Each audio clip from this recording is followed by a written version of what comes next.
Have a good day, man. Man? Yes, sir. Old mother. Oh, man. Who the you calling him?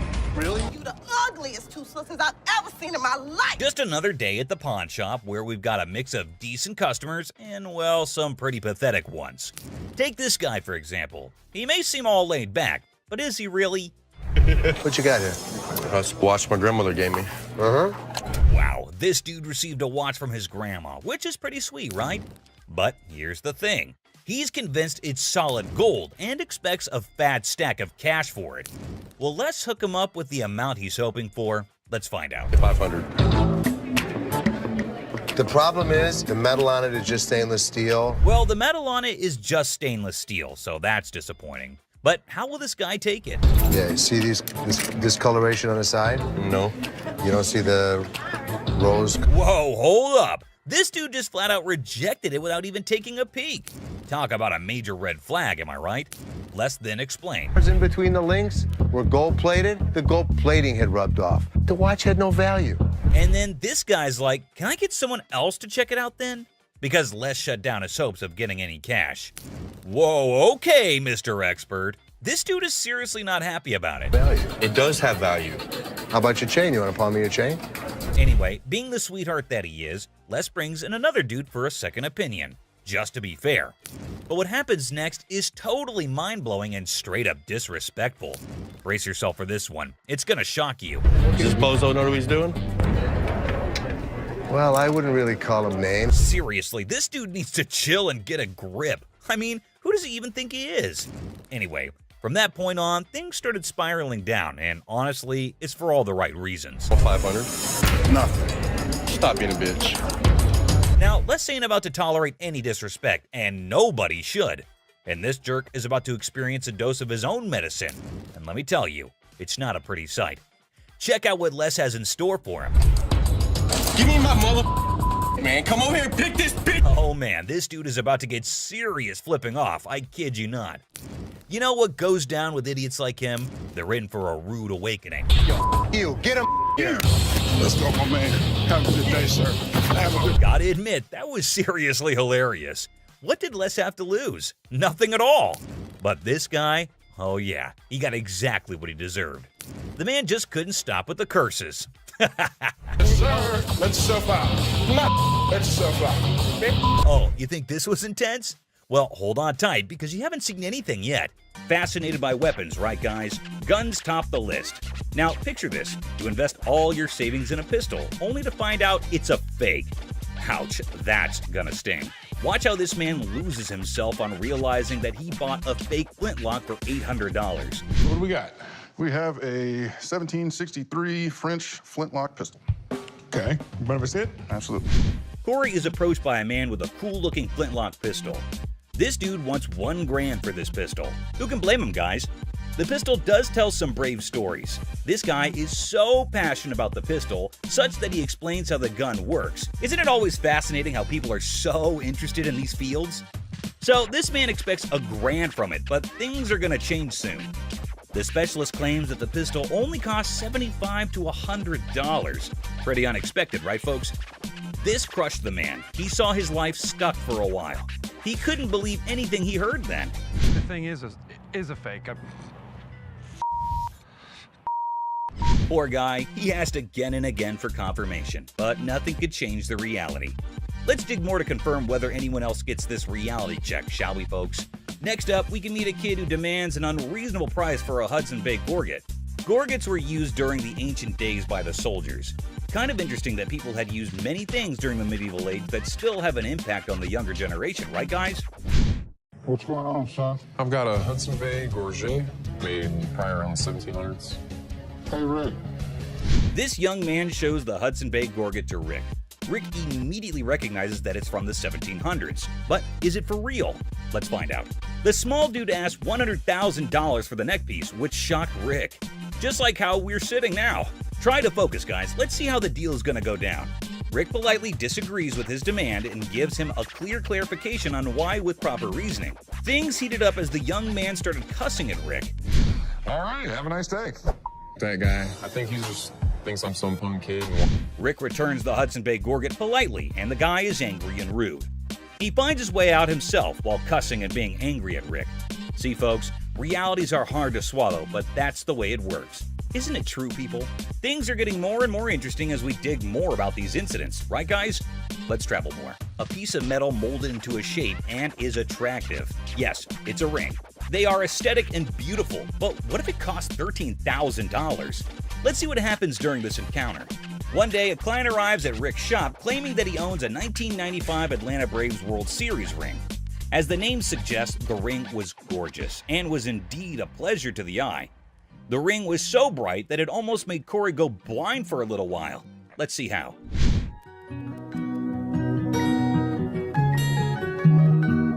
The ring was so fascinating that it captured the immediate attention of Corey and Chum Lee, and they identified it quickly. Sports enthusiasts, huh? They exchanged their knowledge about the game, then the ring. They instantly felt a connection because of their craze on sports. Let's see till when the connections last. I'm sure that the journey will be interesting. Let's go on. Corey and Chum Lee found something that suddenly changed that friendly atmosphere among them. Do you have it, the ring? It's a staff ring. Okay. I know there's a huge difference in price between the staff. Yes, you heard it right. The ring didn't belong to the players. Instead, it belonged to the staff.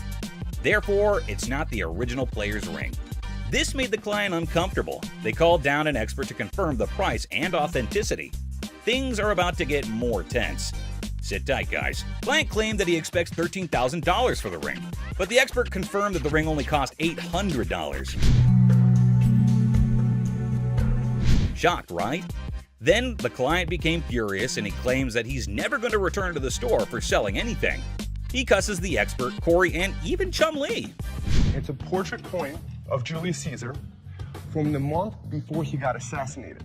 Rome wasn't built in a single day. A familiar quote. What comes to mind? Julius Caesar, the most powerful ruler in history. Now, imagine someone claiming to have a coin with Julius Caesar's print, made just a month before his death. Even Rick was fascinated, eager to delve into the captivating details of this historical coin. A key addition, right? The man expects $4,400 for the coin, and initially Rick agrees without negotiations. But hold on, Rick consults an expert for a second opinion. Always better to consult before concluding, right? The expert drops a bomb. The coin isn't worth $4,400, but only $1,000. Devastating for the client. As they argue and bargain, hope for more cash on the coin dwindles. The client insults Rick, furious, and storms out of the store. What really happened? The mystery remains. This Madonna's personal daily planner and phone book from 1988, filled with unbelievable phone numbers, dates, all completely handwritten by Madonna. Madonna's planner. Who isn't a fan of pop? Most of them are. The hype and fame are all real. What if there's a chance to own personal memorabilia of a legendary pop star of the 80s or 90s? Yes, we're gonna deal with the famous Madonna. Isn't that exciting, guys? A gentleman approaches Corey and Madonna's daily planner. Will the deal work out well, or will things go sideways? Let's find out. As the man approaches Corey, he's in hope that he can gain a reasonable amount through it. Corey proceeds to analyze the journal and realizes that it's the memorabilia of the legendary Madonna. Corey is thrilled and excited by the fact he just heard. As a fan of pop, he couldn't reject the item, but analyze it. He then continues to flip through the pages. The man and Corey further discuss the notes written in the diary. Corey started feeling like the diary was legit, that it belongs to Madonna. It was because there were dates and events that are exclusively written, which can be directly connected to her. It's indeed exciting, right guys? Corey took a safe step and consulted an expert. He came and analyzed the journal over and over. He confirmed that the diary belonged to Madonna itself. This made all three of them excited. Will the deal go smoothly? Unfortunately, the atmosphere changed when the price negotiations started. The man asked $25,000 for the journal. This made Corey rethink. He pushed down the offer all the way down to $4,000. Corey explained why he downed the offer. How would you react in this situation? Let's see how this guy dealt with it. He was annoyed and devastated on hearing the price. He even raised his voice at Corey, but there were no further negotiations on their part. Man claimed that he was insulted by the price set by Corey. He repeatedly claimed that Corey was making a big mistake and he stormed out of the shop. You think Corey made a mistake, or was it a wise decision? Clueless heist hijinks. Well, howdy there, folks. We've got a Lone Ranger in the pawn shop sipping on his secret drink like he's the king of mystery. Little does he know, he's the star of a hidden camera show. Talk about being clueless and camera shy. Hold your horses. Looks like our man might be plotting some grand heist, doing his best Sherlock impression. He's scouting the joint, probably trying to find the perfect spot for his not-so-genius plan. But wait, he's still in the game. What on earth is he searching for in the pawn shop? Maybe lost treasure for his car keys? The suspense is killing me. Oh dear, he's now at the other counter. This fella is like a headless chicken wandering around without a purpose. Somebody give him a map or a snack at least. Buckle up, folks. Our wannabe detective just upgraded to a full-blown thief. Watch him waltzing around planning the perfect crime, and bingo! He pulls off a smooth exit, leaving the scene like he just won a game of hide-and-seek. Hold your belly laughs, our genius thief is back on camera, sneakily hiding his loot in his trousers. Smooth moves, my friend, smooth moves. And there he goes, strolling out of the pawn shop like he's won the lottery. Thinks he's the mastermind of the century, leaving behind a trail of stolen goods and a whole lot of laughs. What a character. Antique computers. Have a good day. You man. Wonderful. So much. You do. Two tech-savvy grandpas strut into a pawn shop, seeking a fortune for antique computers. Instead, they're hit with a vintage rejection. Bastards, you can't give me a dime for. Oh, man. When one grandpa clumsily breaks a computer, he pulls a move straight from the sitcom handbook. Accidental comedy at its finest. Now you should have that. Put it in the. Oops, one grandpa accidentally smashes a computer, blaming the seller. He theatrically tosses it toward the dumpster, thinking it's a mic drop moment. The seller, the true comedy connoisseur, chuckles at the failed dramatic exit.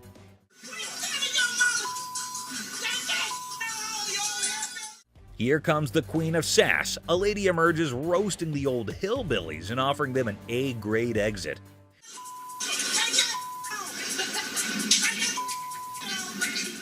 She declares her reign over Detroit toughness and leaves them pondering a future career in comedy security. Cue laughter. Exit stage left. Ex-couple.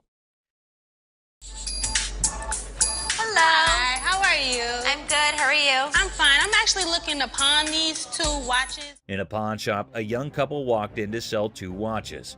Ashley, the shop owner, greeted them. You guys dating, married? Was engaged, but not anymore. When she asked about their relationship, the boy explained they used to be engaged, but are now exes because both of them cheated on each other. Okay, so you want to sell them, correct? Yes. And how much were you looking for? Despite their turbulent exchange, Ashley inquired about the watch's value. This one I am not interested in because we don't take this brand. You don't take that brand. Ashley noticed the watch's flaws, and when the girl mentioned a particular brand, the boy claimed it was fake. You are more than welcome, to leave that here and we can send it out to get the crystal replaced. As Ashley attempted to facilitate the watch sale, the ex-couple's argument escalated. Oh, what's she talking We to ain't him? got all Were you day. talking to him? No, you weren't. Shut up. The situation took an unexpected turn. You never had no life before me. I won't. You never had no life before me. Girl slapped the boy, turning the pawn shop into a battleground of emotions. Had no life before me. Let's go. Let me go. Let's go. Let me go. The situation escalated post-slap as the boy, fueled by anger, forcefully dragged the girl outside. I walk outside and the lady comes back for her watches. I wish you luck. Ashley returned the watches to girl by going toward them and wishes them good luck. Shark costume.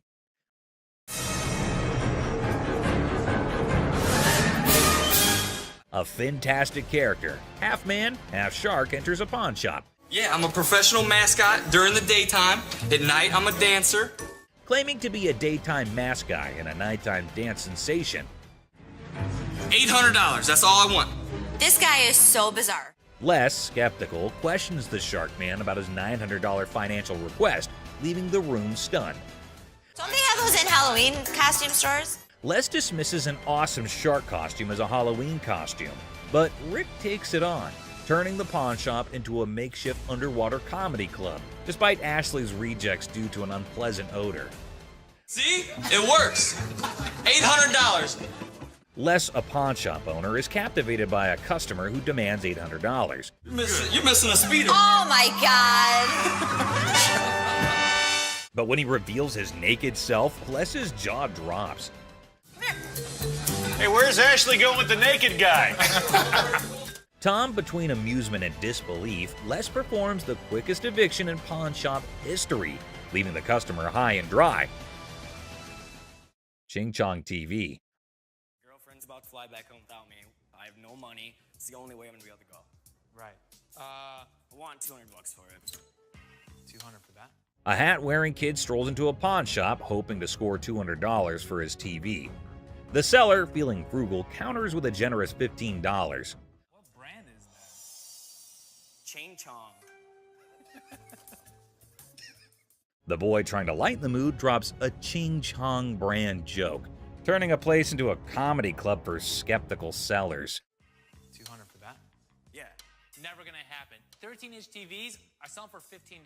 Our persistent TV peddler keeps pushing for more cash for his 13-inch Marvel, but the savvy seller sticks to his guns at $15. Come on, please. I don't want to get stuck in a tray. The boy, desperate to impress his TV-loving girlfriend, gets sadder than a clown without his makeup. Girlfriend's about to fly back home without me. I have no money. It's the only way I'm gonna be able to go. Right. I want $200 for it. 200 for that? The seller, unamused, directs him out, ensuring love won't cost him more than $15 today.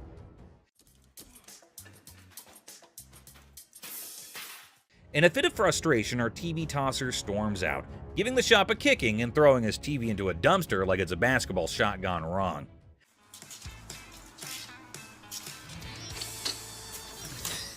The seller, shaken but not stirred, mutters, "Idiot," and commands him to exit. You're gonna make me leave? Pretty much. Get the f out of here. Get off my property. Asserting his control over the TV-tossing theatrics. It's a dumpster-diving comedy masterpiece in 3 acts. Hoping to pawn his rosary, claiming it was an antique. It's been passed down from generation to generation to generation. Now it's mine, and I'm trying to put you in the game with this crystal. Just because it's old doesn't make it a really valuable item, but it seems this man doesn't want to acknowledge that at all. So, how much can I get? Well, you can't get anything. 'Cause it's not diamonds, it's not gold, it's just crystals. Honestly, I think Les has said all there is that needs to be said, but we'll just have to, make things clear. He's got no other choice than to repeat himself. How much would you pawn this for? I won't take that in pawn because we only take precious metal. Well, this is precious. To you. To me. With his demeanor through this whole thing, it's pretty clear at this point that this guy's gonna be trouble. Work something out, man. No, I can't take it, I'm sorry. Well, I think you need to work something out with me, man. Trying to strong-arm the poor guy isn't exactly the right way to conduct business. Tell him it's antique, man. Nope, it's not antique, bro. I don't want to talk. Me and you. No deal. Deal. No deal. He's been introduced to the antique expert. Now it's time for the antique expert to introduce him to the door once again. Let's talk about it on the way out the door. Hey, hold on, man. Hold on, brother. Hold on. Hold on, man. Hold on. I can leave on my own. Hey. This customer came in to pay off the interest on an item she's pawned earlier, even though it was way past the due date. How are you? I don't know. I'm about to see. Okay, so you want to pay off your interest today? Yeah. From how snappy she was being, it was only natural she'd eventually end up on Ashley's bad side. I owe. Okay, you owe $50.60. How much? $50.60. Where the that come from? The moment Ashley told her how much she owed, she went on a very huge rant in a fit of rage. I owe $50 for Actually, my ass. I didn't know somebody that age knew so many swear words. Like, it was just, wow. She's speaking so fast that it's really tough to understand what she's trying to say at all. It's like nobody understands the words coming out of her mouth. Getting riled up and screaming spooks me out. Okay, well, let's catch up again. Spook that job. Yes, spook that job. What can I say? Ashley tried to be as patient as possible with her, which is a first if you're new to the show. It's called Yiddish. What the is a Yiddish? Yiddish with a Y. Well, I understand that either. I understand Ethiopian. How about that? The customer would eventually wear her patience thin with her obnoxious attitude. You can pay after interest. Actually, you have 3. You can pay after First interest. it was 1. First it was 2. Now it's 3. Can you please make up your damn mind and tell me what the I got to do? Just like she's always done, Ashley decided to screech her answers back in an attempt to match her energy, since her previous attempts didn't really get very far. Okay, then go pay $50.60 and come back when Where you the want to. is your boss at? I'm the boss. Now what? Looking a bit worse for wear, this customer brought in a set of fur coats. I'm good. How are you? Well, actually, I got bills to pay. I'm trying to get rid of some things. So how much money do you need? I need about $415. So $415? Even without being a professional, it's pretty clear to see that these coats are not made from real fur, to speak less of being made of lamb. This isn't lamb. That is lamb. That's not lamb. What is that in? That's lamb, honey. That's not real fur. I'm not gonna take that. There's no way she's gonna be walking away with what she thought she would, or anything at all for that matter. This is Ashley that we're talking about, and she hasn't taken a fancy to even one of the coats. I'll take this one. $40. Who? $40. 4D? Are you serious? No, you're not serious. She was trying to milk as much as she could off of that one deal, but Ashley is dead set on her offer. Okay, give me $80. Come on. I can't. Sure you can.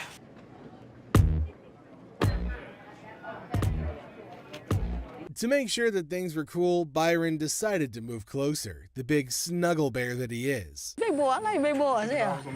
You gonna climb up on you, huh? Yep. I say. Ooh, don't get scared now. Come on, let ride with you, baby. Follow Big Daddy. Who's that there? Of all the customers he's met, this lady's probably the first one who's walked out of the store in a very jovial mood. Come on, keep your eyes on prize. Yeah, Prize, come on. baby. Chuggy.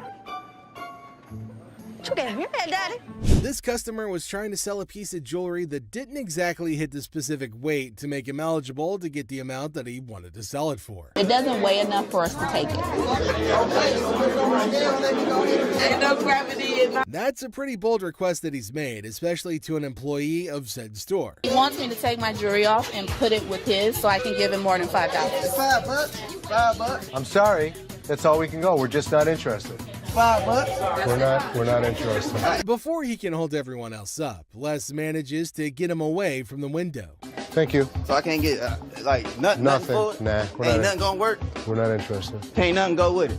I don't know what else you got to go with it. I ain't got nothing to go with. I'm asking y'all for something to go with it. Instead of just getting out of the store after all their business is over, this man decided to take a seat in one of the chairs in the store, which is a big no-no. No, he can go. I can't get a little bit from that. Hold on, man. Since he was being quite irrational, they decided to carry him out of the store, screaming and kicking. Can't get one. Get full.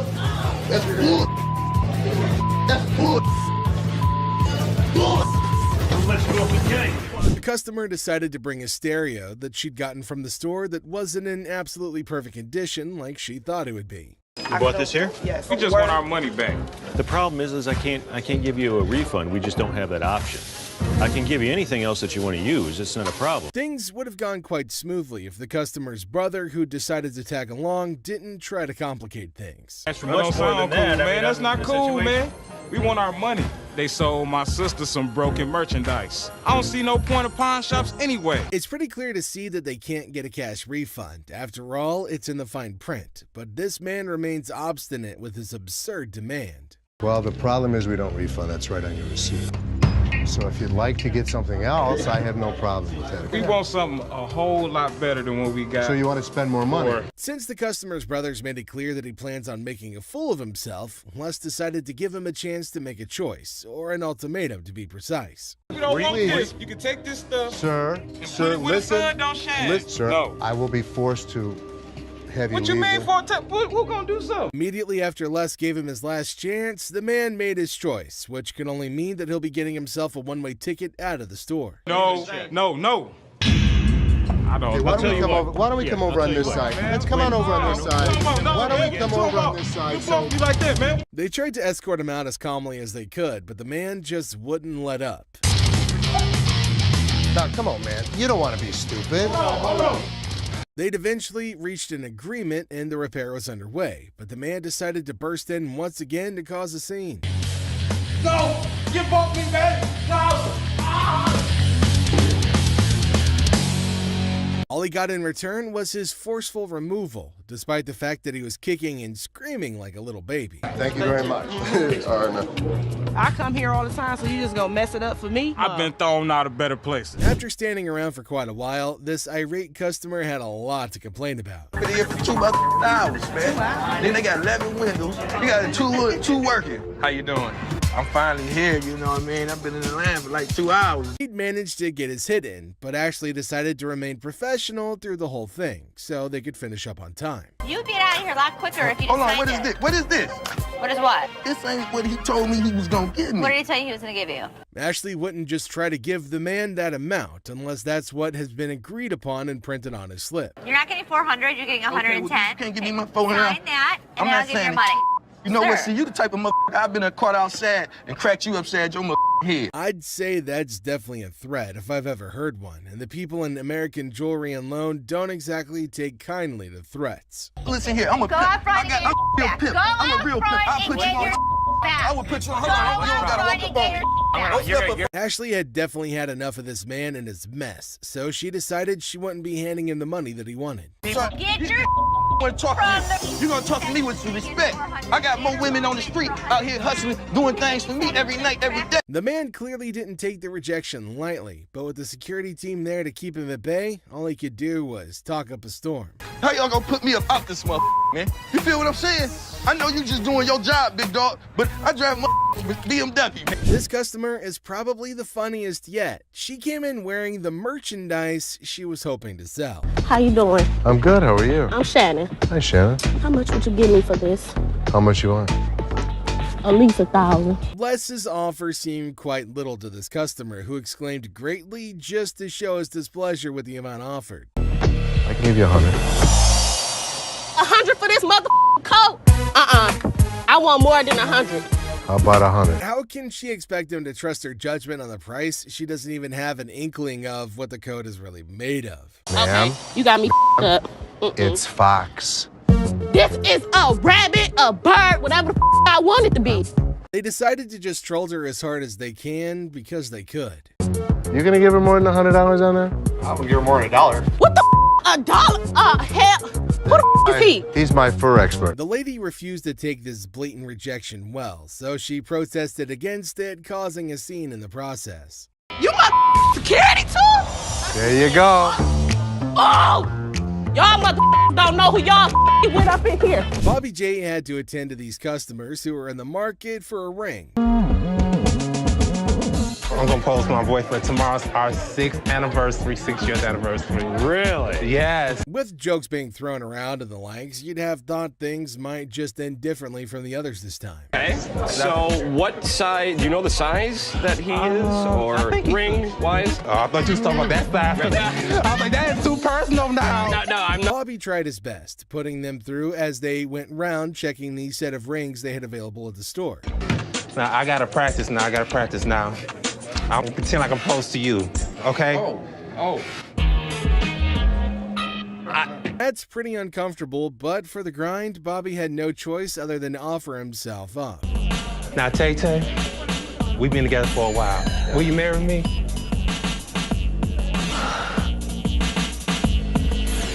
I would be honored. Bobby was just relieved to know the whole affair was about to be over as he directed them over to sales window for the payment. All right, that's your 4-digit PIN, followed by the green button, please. Okay. Decline. It's declined. It is not declined. You better It's okay. Hell no. Things were strained between them all, but it got even worse when Ashley made a very terrible mistake. No, look. Your ass is gonna give me that ring. Sir, listen. Sir. This who you calling sir? Who you calling sir? Since they couldn't calm the customer down, they had no other option than to toss her out. This is my anniversary now. No, act like a lady. I am acting like a lady, but she gonna sit there and call me. No, she gonna sit there and call me sir. Oh my God. To start off this deal, Les and the customer had a little argument over the right procedure for authenticating diamond earrings. I was coming to pawn my ring because I have to pay my rent. It was due a couple weeks ago. Oh, okay. Rather than carry on wasting his time with the pointless conversation, Les decided to settle for business instead. Okay, how much did you want, man? $200. 200. Well, what I can do is I can give you 80. $80. $80. I'm not just about to let you have this for $80. I paid $500 for this. There's no way they can give her more than they can get back on the ring in case she, reneges on the deal. So Les tries to explain and hopefully make her understand. How would you Man, what the? Just like that, she'll have to go back with nothing, and she might be barred from coming back, especially with how she tried to hit Les. Thank you. This woman could not keep control of herself. I don't know what the hell her problem was. I don't give a what her problem was. It was a day just like any other. Well, it was until Ashley was confronted by a very pissed off customer. I paid $500 for this earring, and look what this done did to my ear. Ugh. From how rapidly he fired out his complaints, Ashley tried to make him repeat the issues that he's got. You want me Can to I get figure my money out? back? You want me to figure out why your ear's turning a different color? Is that a real diamond? I look at his earring that he says is turning 0 green, and it's a fake diamond with a fake metal. He might have switched the earrings out for another, thinking that he can get himself some cash at the business's expense. I got my lawyer with me. This is wrong. Show me your card. I don't have a card with me. What law firm do you work for? It's not important. It is. With how elusive the supposed attorney was being when asked to reveal his identity, it's quite clear to see that he might be a fake the man brought along. This is my attorney. Would you like to meet my attorney? I want my money. My attorney will escort you out. You better not put his hand on me. And you better turn around with your 2 legs and walk out yourself. Since he's been warned but refused to listen, he only had himself to blame for what was to happen next. Pushing on me. Get out. What you mean, get out? Get You out. don't just tell me what to do. Get out. Yeah, took my money. Just sold me a gold earring. Les had to attend to this customer who came in accusing them of having sold her a fake purse. Hi. I want my money back. I paid you $500 for this purse. I want my money back. If the lady would just calm down and try to explain things to Les instead of trying to mess with Les, maybe they could have gotten somewhere. I didn't give you a second when I gave you my money.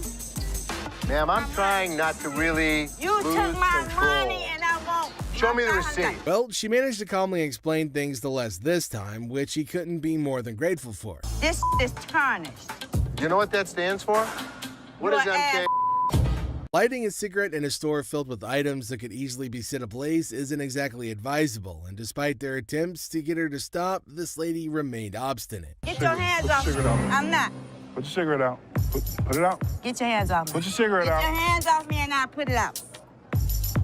With great confidence, rather than cave into her demands, Les made Byron escort her out of the store. The earth is shaking.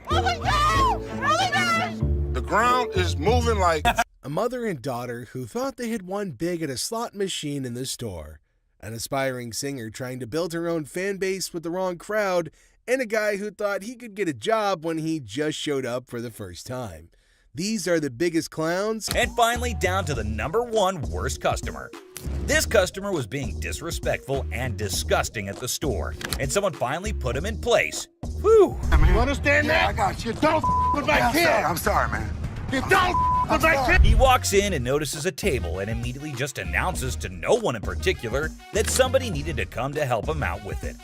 That's really not a nice way to ask. Jeez. Take a look at how he was behaving. Let me lay on this mother. You see, was this a sex table? So it's for what? He was being very crude, and Ashley notices his presence there very quickly, especially considering how loud he was being. He again keeps shouting for someone to come help him, and then, you won't believe this, but he asks for Ashley in person and says she is his girl. Take a look at what he was saying, or rather shouting. Ashley, man, that's my girl. Yeah, I want Ashley, man. Oh boy, get a load of this, guys. Ashley was absolutely disgusted by what was going down. Turns out this dude we're talking about is a regular at this store, and he's always spewing disrespectful comments left and right. But here's the twist. Most of those nasty remarks are aimed right at Ashley herself. Can you believe it? But wait, there's more. This time, he's taking his craziness to a whole new level, and Ashley's never seen him act this bonkers before. He asks her what the table cost, and when she tries to reply, he says something completely horrible that caught everyone's attention. What you want for this table, girl? Get your ass over here and shut up. The moment she spots this guy on the table, she's like, "Yo, get off, dude." But he's not having it. He keeps telling her to shut up or get lost. That's when the bouncers step in, swooping in like superheroes to have her back in a flash. But here's the kicker, my friends. Even after all that, he still won't quit with the rudeness. He's talking down to her like he owns her or something. And let me tell you, she's beyond upset. She's furious at the way she's being treated just because she's a woman. Take a look at what he's doing in the store. No. No, you be Shush. quiet. Look, come this way, baby. Who do you Come think here, you are to talk to me like Bro, that? if you let me, I'll be slapping. Yo, hold up, people. Leslie catches wind of all the chaos and rushes in to see what the heck is going down. And let me tell you, he's in for a Penguin generator guest. Well, folks, here we're witnessing a bizarre episode at the local electrical supply store. A guy waltzed in reassembling a penguin on a skateboard, rocking mismatched socks and a Hawaiian shirt that screams lost bed. The shopkeeper's expression? Priceless, my friends. Generators are simple to use, my man. It doesn't run on electricity or nothing, though, does it? Hold on to your hats. Our penguin skater is on a mission for a generator because his house is in the dark. And get this. You want to generate electricity, right? That's what a generator does. So all you do, open up the gas can.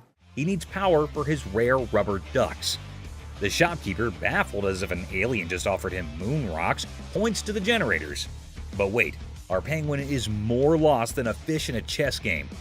Round 2 of generator education, anyone? Could I take it to my house and see if it'll work?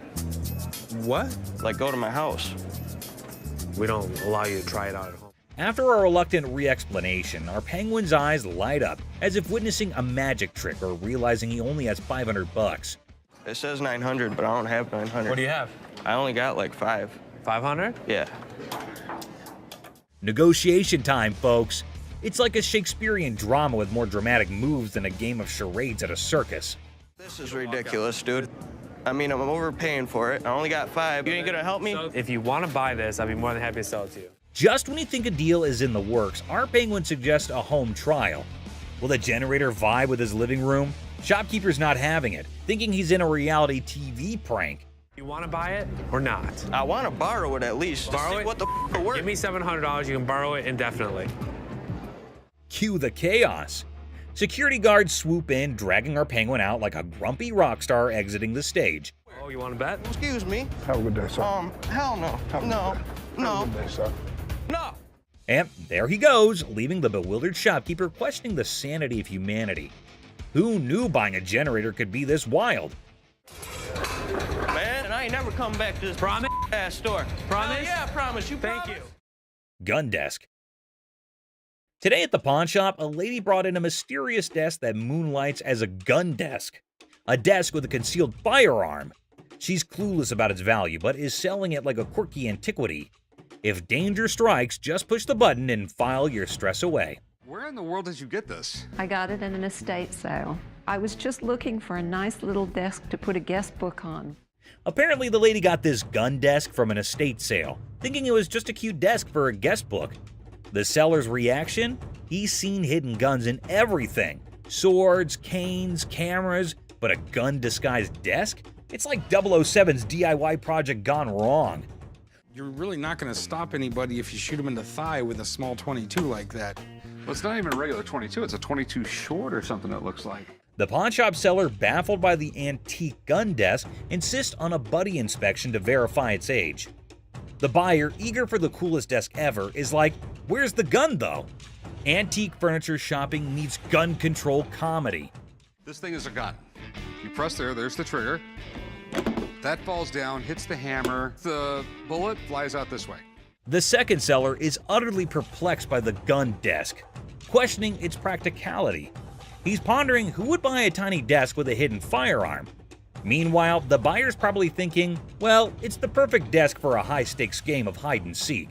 The other thing is, I don't know how old this thing is. The seller delves into firearm logistics, explaining the pre-1898 loophole and the concealed weapon twist. Meanwhile, the buyer's probably regretting not majoring in antique desk forensics. Okay, it's one to have a gun, but now you have a concealed weapon because it's a hidden gun. Have you had it apart? Yes. The seller navigates the murky waters of antique gun regulations. The buyer, eager for a legal loophole, contemplates turning the gun desk into a non-threatening relic. Antique buyer drama at its finest. Thanks for bringing it in. Oh, you're welcome. I really wish I could have bought this because the odds of another gun desk coming in here are slim to none. Karen attends to a couple who come in looking to buy a ring. Can I try it on? You sure can. It's beautiful. The lady seems to think the ring isn't the right fit, so she asks to see more before she can make her choice. What about the color and Rhinestones. clarity? It's a white gold band. You're looking at about a carat. Karen, being as helpful as she can, tries her best to give the details of the ring the lady picked. However, she seemed a little bit unsure with the way she was explaining, so Ashley approached with the hopes of helping. Yeah, it's round stones. Oh yeah, these are round stones, and these are all G color, VS clarity. How much about for that one? This one is going 1,000. Karen tries to tell Ashley off since she believed she was trying to snatch the deal away from her. You want to show her this one? Explain it to her. Sure. This is round stones, baguettes in the center here. Could you tell me a little bit about the color and the clarity on that one? Actually, here you go. Yeah, these are G color. The radiant of the round diamonds are gorgeous. Ashley manages to snatch the sale by pitching in without consulting Karen, who started the whole thing, leading to her having an even more unfavorable impression of her. Thank you, Ashley. Thank you. Appreciate it. Go ahead and walk over to the window and we'll get it written. Okay, for thank you. Thank you. Seriously? You just came right in the middle of my sale like that? We sold it, right? That's right. That's what matters. Yes, it does. The conversation starts normally enough. You might even call it pleasant. Hello. Hi, how are you? I'm good. How are you? The intent behind the customer's visit to the shop is adorable, but the valuation of her gadget is high. It's worth less than $500 to Ashley. How much would she be willing to give to the devoted girlfriend? Oh, I should give yes. This is a pad. I should barely get like 500 for it. I need a laptop. This has happened before. I'm waiting for 20 minutes and Roddy doesn't show up to get this laptop, like if he's on break or if he's gone. The manager that I asked didn't come get the laptop, so I'll just... Leslie decides to fire Justin since his actions breached his trust. You broke my trust. And because of that, Justin, you're fired.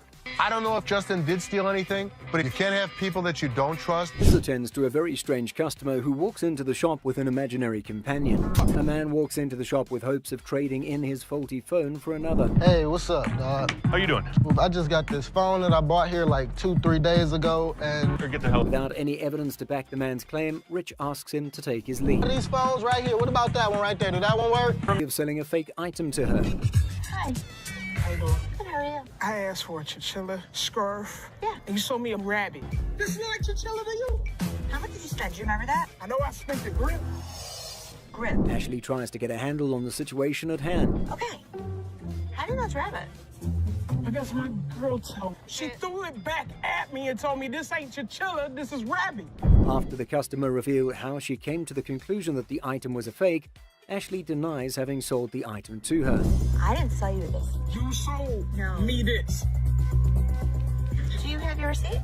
I don't have a receipt. It's in your... The receipt's in my...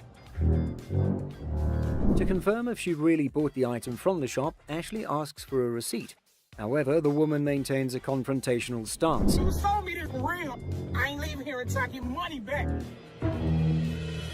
That is Bub's money right there. Ashley could only stare in shock as the woman put out her argument. Yes.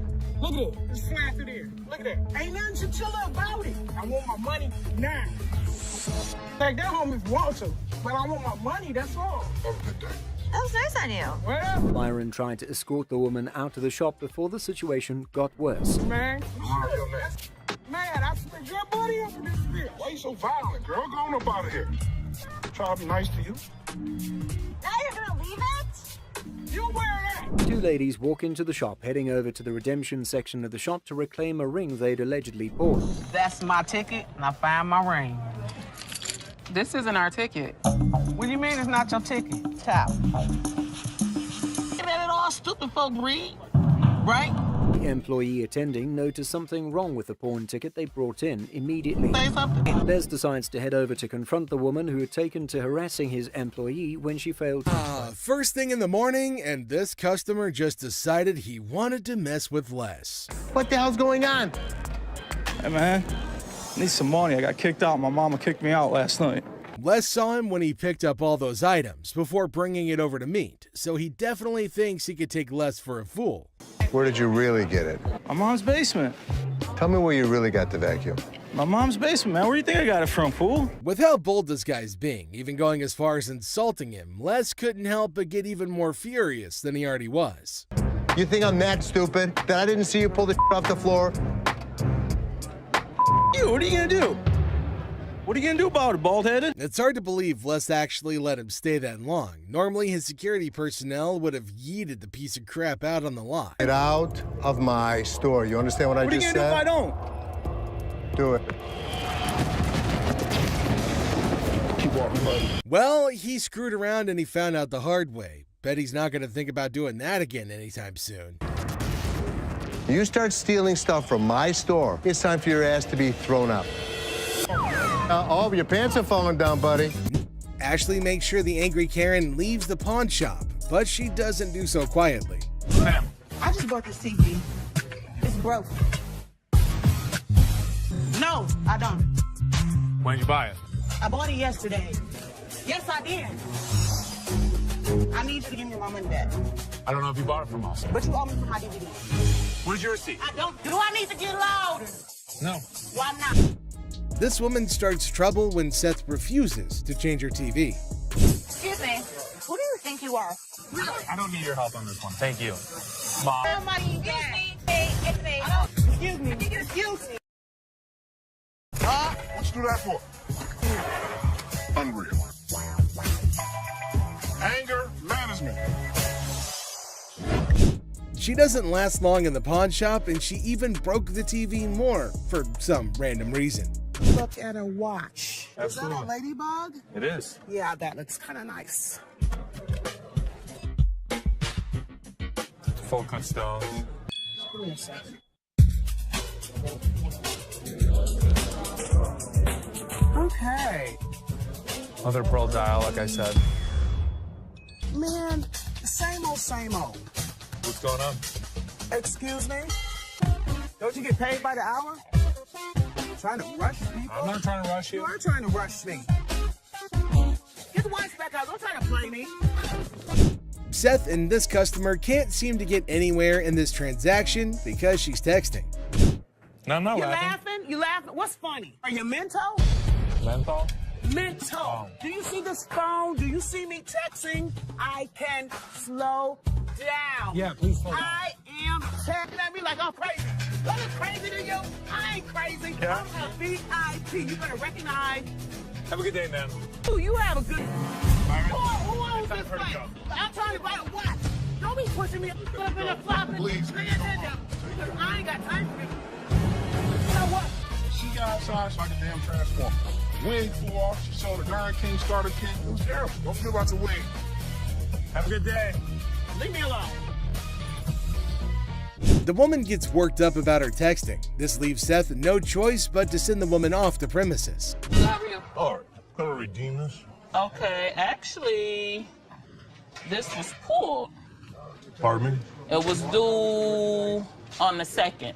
No, I'm here to pay it right now. I know, your loan is only for 90 days. So What are you talking about? If it's out there, then we can work from there. Look, seriously, come on, why don't you just give me the TV back so I can Yeah. leave, all right? Yeah, I'm getting a little aggravated. I'm sorry you're getting. I'm ready, it's You're just- ready to what? Just get pissed off. All right, I'm not.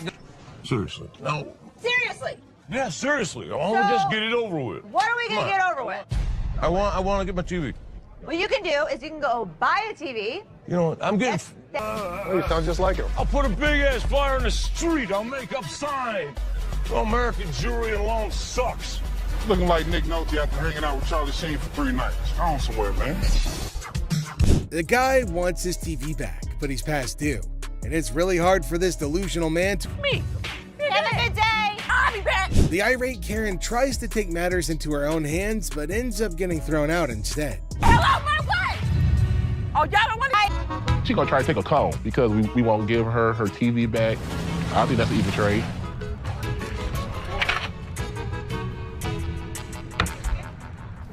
It doesn't end there though. The woman tried to take a cone since she couldn't get the TV.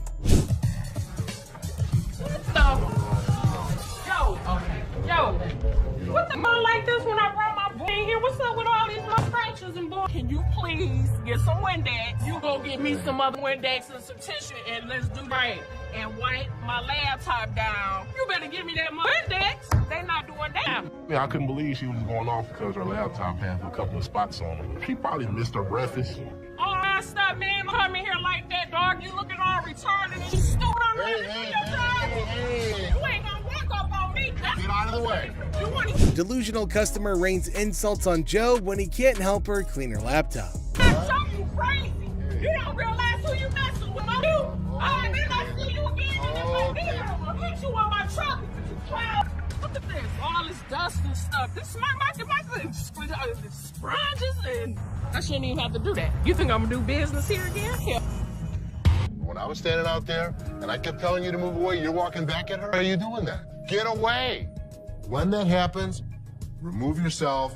Be professional. The crazy woman is shown out of the store and Les shows his disappointment to Joe. Mechanical bull. Ah, the good old days of Wild West bull riding and rugged cowboys. Some dude missed the memo that it's not exactly the trendiest scene nowadays. Time to catch up, y'all. Going for a ride in my parking lot, or what are we doing? Let's have a little fun, girl. We're trying to sell our mechanical bull. Why do you have it? A Western-themed restaurant bar before, and that was the theme. We put the bull into the bar. Well, slap on those cowboy hats. We got ourselves a scene here. But seriously, who's taking bets on whether they can wrangle a decent price for that rodeo-style bull riding? Let's say you were to buy these brand new. How much do they cost? They cost around $15,000 to $20,000. How much do you want? $15,000. So if I was to buy this brand new or buy this used from you, it's the same price. Rental companies rent these out for $750 a day. There's a lot of revenue potential. Ah, man, sad to see these alpha men taking back their bull home. But folks, hold on to your hats. Maybe Ashley has something else in her mind. $3,000 right now. 45. 31. 39, you pack it up. That's my bottom dollar. 34. I can't do it. Sorry, good luck. Dr. Death's van. Step right up, viewers. You've heard of Dr. Death, but today's highlight is the van that spotlights as the ride for assisted suicides. Because nothing says vacation like a one-way ticket, right? This is a 1968 Volkswagen van owned by Dr. Death, Jack Kevorkian. By Dr. Death. This is the actual van that he did his first and several other assisted suicides in. Jack Kevorkian was an iconic figure in the city of Detroit. We're not aiming for a Valley of Chrome farewell tour this time. Mr. Big Bucks here wants a six-figure sum. Brace yourselves, because Les has his few concerns all queued up. It is a piece of history. I like buying weird. You won't find another one. The problem is, it doesn't make sense to spend six figures on something like this for me. Well, you either love it or hate it. But I love it. This is definitely a piece of Detroit. A van oozing that delightful combo of creepiness and death vibes. So legit. However, why not throw in another expert opinion? Let's see how that went. So 10,000 ain't gonna buy it. No, I'm in the six-figure range. 20 grand? No. 25 grand. 30 grand. 50 grand? 30. One time. 50. 30 cash right now. Bizarre bikini. Check out this granny of the century who strolls into the pawn shop with an elderly figure that has a lot to do with, I don't know. You have a look and maybe you decide. Which is the doll? I heard that. I'm undressing her. What can I say? A really nasty looking woman, but a very cool item. Yep, that's about accurate. You just saw a long-legged granny in a bikini. All the efforts are done in the name of art. However, our granny here invested in this model. How much did you want for this thing? I'd like to get $500 for it. This thing is art. It's a very cool item, but not for that price. She's really cute. I mean, she's really fun to look at, but it's not going to be even close to 500 bucks. Never mind, that was gonna be a deal breaker. Unless Les had some more quotes to add to the art piece, this stirs things up for the selling mix. Here this woman was playing my game, and I was losing. 200. 190. I'll take it. Will he stop? Okay, schlep it home. You know, I heard my dad saying it wasn't worth the extra $10. Bull. She wants 200. Welcome back to our channel, guys. No, let's go. Let me go. Let me go, man. Let me go. I need my money. What you so mad for? Go ahead. Man, they took my money, man. Today, we've got a wild ride for you on Hardcore Pawn with some idiots. Get ready for a roller coaster of laughs, absurdity, and unexpected turns on this episode of Hardcore Pawn, where the ordinary becomes extraordinary. Man, ridiculous, man. Body slam. A man brings heavy vibes into the pawn shop, sharing his grandma's passing and hoping to trade a ring for rent money. Ashley adds a sprinkle of sympathy, making the somber moment oddly endearing. Well, actually, I'm not doing so good. No? My grandma just passed. I'm sorry. Ashley rains on the customer's parade, revealing the ring's lack of godliness. Frustration brews, and Ashley suggests pawning everything but the kitchen sink. The struggle for value turns into a financial comedy sketch. It's not real gold. So you saying that basically y'all set up here and waste my time talking to you? You don't waste your time. Ashley, usually the pawn queen, battles a customer storm. The ring debate escalates into a shouting match. I'm trying to help you solve your issue. What you mean? What you I'm mean? trying to help you solve your issue. Lower your voice. The customer wants quiet. Ashley wants value. The result? Pawn shop opera in full swing. Don't tell me what to do. Don't put your finger in my face. Don't put your finger in my face. Enter Byron, the pawn superhero. Ashley's yelling fest transforms into a tag team wrestling match. No, let's go. Let me go. Let me go, man. Let me go. Bitch, I'll be back. Byron takes center stage, slamming the customer out the door like a disgruntled WWE star. Let me go. Man, y'all got me. It's a pawn shop drama with a security twist. People come in my face all the time and people like scream at me. Nobody's ever touched me. A $3 bill. Hi, excuse me. Yeah.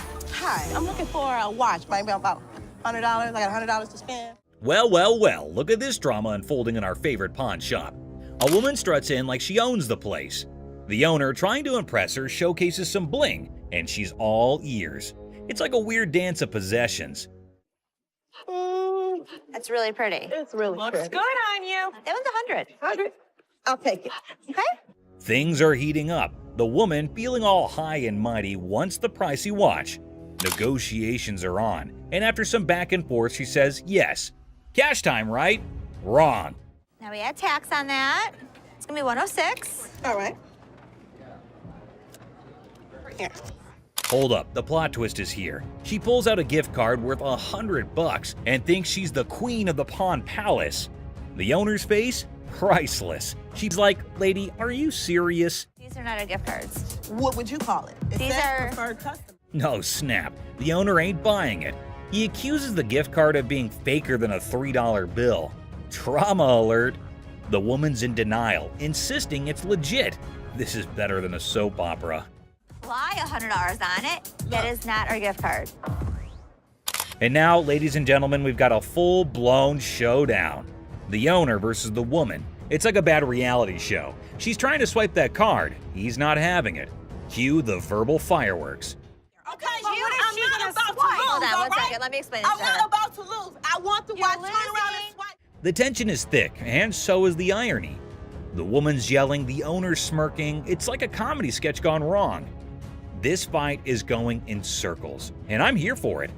You the ugliest two sisters I've ever seen in my life. Finally, someone with common sense. The owner kicks her out like he's escorting a misbehaving guest from a party. She's asking for directions like she's lost. Well, she kind of is, lost in her own questionable choices.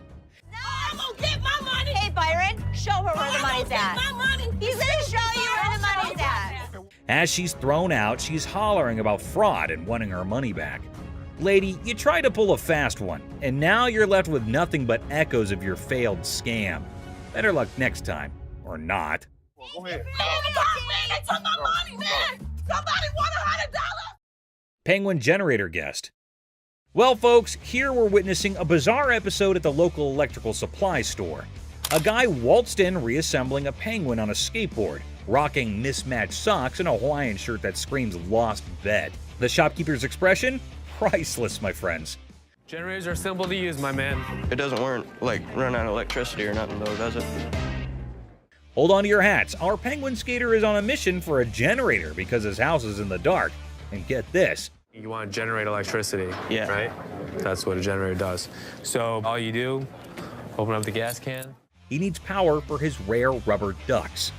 The shopkeeper, baffled as if an alien just offered him moon rocks, points to the generators. But wait, our penguin is more lost than a fish in a chess game. Round 2 of generator education, anyone? Could I take it to my house and see if it'll work? What? Like, go to my house. We don't allow you to try it out at home. After a reluctant re-explanation, our penguin's eyes light up, as if witnessing a magic trick or realizing he only has $500. It says 900, but I don't have 900. What do you have? I only got like 5. 500? Yeah. Negotiation time, folks. It's like a Shakespearean drama with more dramatic moves than a game of charades at a circus. This is ridiculous, dude. I mean, I'm overpaying for it. I only got 5. You ain't gonna help me? If you want to buy this, I'd be more than happy to sell it to you. Just when you think a deal is in the works, our penguin suggests a home trial. Will the generator vibe with his living room? Shopkeeper's not having it, thinking he's in a reality TV prank. You want to buy it or not? I want to borrow it at least. Borrow it? What the f work? Give me $700. You can borrow it indefinitely. Cue the chaos. Security guards swoop in, dragging our penguin out like a grumpy rock star exiting the stage. Oh, you want to bet? Excuse me. Have a good day, sir. Hell no. No. Have a good day, sir. No. And there he goes, leaving the bewildered shopkeeper questioning the sanity of humanity. Who knew buying a generator could be this wild? Man, I ain't never come back to this ass store. Promise? Yeah, I promise. You Thank promise? you. Gun desk. Today at the pawn shop, a lady brought in a mysterious desk that moonlights as a gun desk. A desk with a concealed firearm. She's clueless about its value, but is selling it like a quirky antiquity. If danger strikes, just push the button and file your stress away. Where in the world did you get this? I got it in an estate sale. I was just looking for a nice little desk to put a guest book on. Apparently, the lady got this gun desk from an estate sale, thinking it was just a cute desk for a guest book. The seller's reaction? He's seen hidden guns in everything. Swords, canes, cameras, but a gun-disguised desk? It's like 007's DIY project gone wrong. You're really not going to stop anybody if you shoot him in the thigh with a small 22 like that. Well, it's not even a regular 22. It's a 22 short or something, it looks like. The pawnshop seller, baffled by the antique gun desk, insists on a buddy inspection to verify its age. The buyer, eager for the coolest desk ever, is like, where's the gun though? Antique furniture shopping needs gun control comedy. This thing is a gun. You press there's the trigger. That falls down, hits the hammer. The bullet flies out this way. The second seller is utterly perplexed by the gun desk, questioning its practicality. He's pondering who would buy a tiny desk with a hidden firearm. Meanwhile, the buyer's probably thinking, well, it's the perfect desk for a high-stakes game of hide-and-seek. The other thing is, I don't know how old this thing is. The seller delves into firearm logistics, explaining the pre-1898 loophole and the concealed weapon twist. Meanwhile, the buyer's probably regretting not majoring in antique desk forensics. Okay, it's one to have a gun, but now you have a concealed weapon because it's a hidden gun. Have you had it apart? Yes. The seller navigates the murky waters of antique gun regulations. The buyer, eager for a legal loophole, contemplates turning the gun desk into a non-threatening relic. Antique fire drama at its finest. Thanks for bringing it in. Oh, you're welcome. I really wish I could have bought this because the odds of another gun desk coming in here are slim to none. Super Bowl ring. Walked into the pawn shop like a Super Bowl champ flaunting a ring fit for the football gods. The seller's dreaming of a touchdown deal at $22,000. But he's ready to settle for $19,500 because even champions negotiate in the end zone. I'm looking to get anywhere from like $22,000 to $21,000 for the ring, but if $19,500 was to hit it, I'd take it. The seller got the ring from a forgetful wide receiver deal. It's from Super Bowl 39, and despite the shop owner's dislike for the Patriots, he acknowledges their success. An issue with the ring's mark is noted. If this Super Bowl ring is the real McCoy, it's worth tens of thousands of dollars. But a hand-engraved manufacturer's mark just doesn't seem right to me. The pawnshop worker, with a quirky habit of hoarding Super Bowl rings, scrutinizes the suspect engraving on the Patriots ring. The seller's mid-20s price tag meets skepticism as the shop owner delays, realizing this ring's authenticity quest might need more detective work than expected. I'm gonna have to get somebody in here because it just doesn't look right. I want to do a little bit more research, so we'll get this thing figured out. The seller's nervous about the big bucks, defending the ring's authenticity with player credibility. The pawn shop worker, still skeptical, calls in an expert, and in walks Jeremy, the ring detective, ready for some bling investigation. Now, rings that are given to players are far more valuable than if they're given to a front office staff member or something. The expert, dropping knowledge on the 04 Patriots ring, relishes Eagles' losses. He educates on the ring's bling, emphasizing player rings' value, and highlights the counterfeit struggle. The pawn shop now has a sports memorabilia professor. Usually you would see that not only in a different location, but it looks to be actually hand engraved rather than actually out of the machine. The expert dissects the Jostens mystery, noting hand engraving and unique features. Despite the unconventional markings, he vouches for the ring's legitimacy. The 04 Patriots bling gets a 100% authenticity seal, and the pawn shop rejoices in a victory for sports memorabilia truth. They actually had to have somebody laser engrave each and every ring. So this ring is 100% legit, and it's pretty awesome. Sweet. The appraisal moment arrives, and the expert places the 04 Patriots ring in the high demand category, estimating it between $30,000 to $35,000.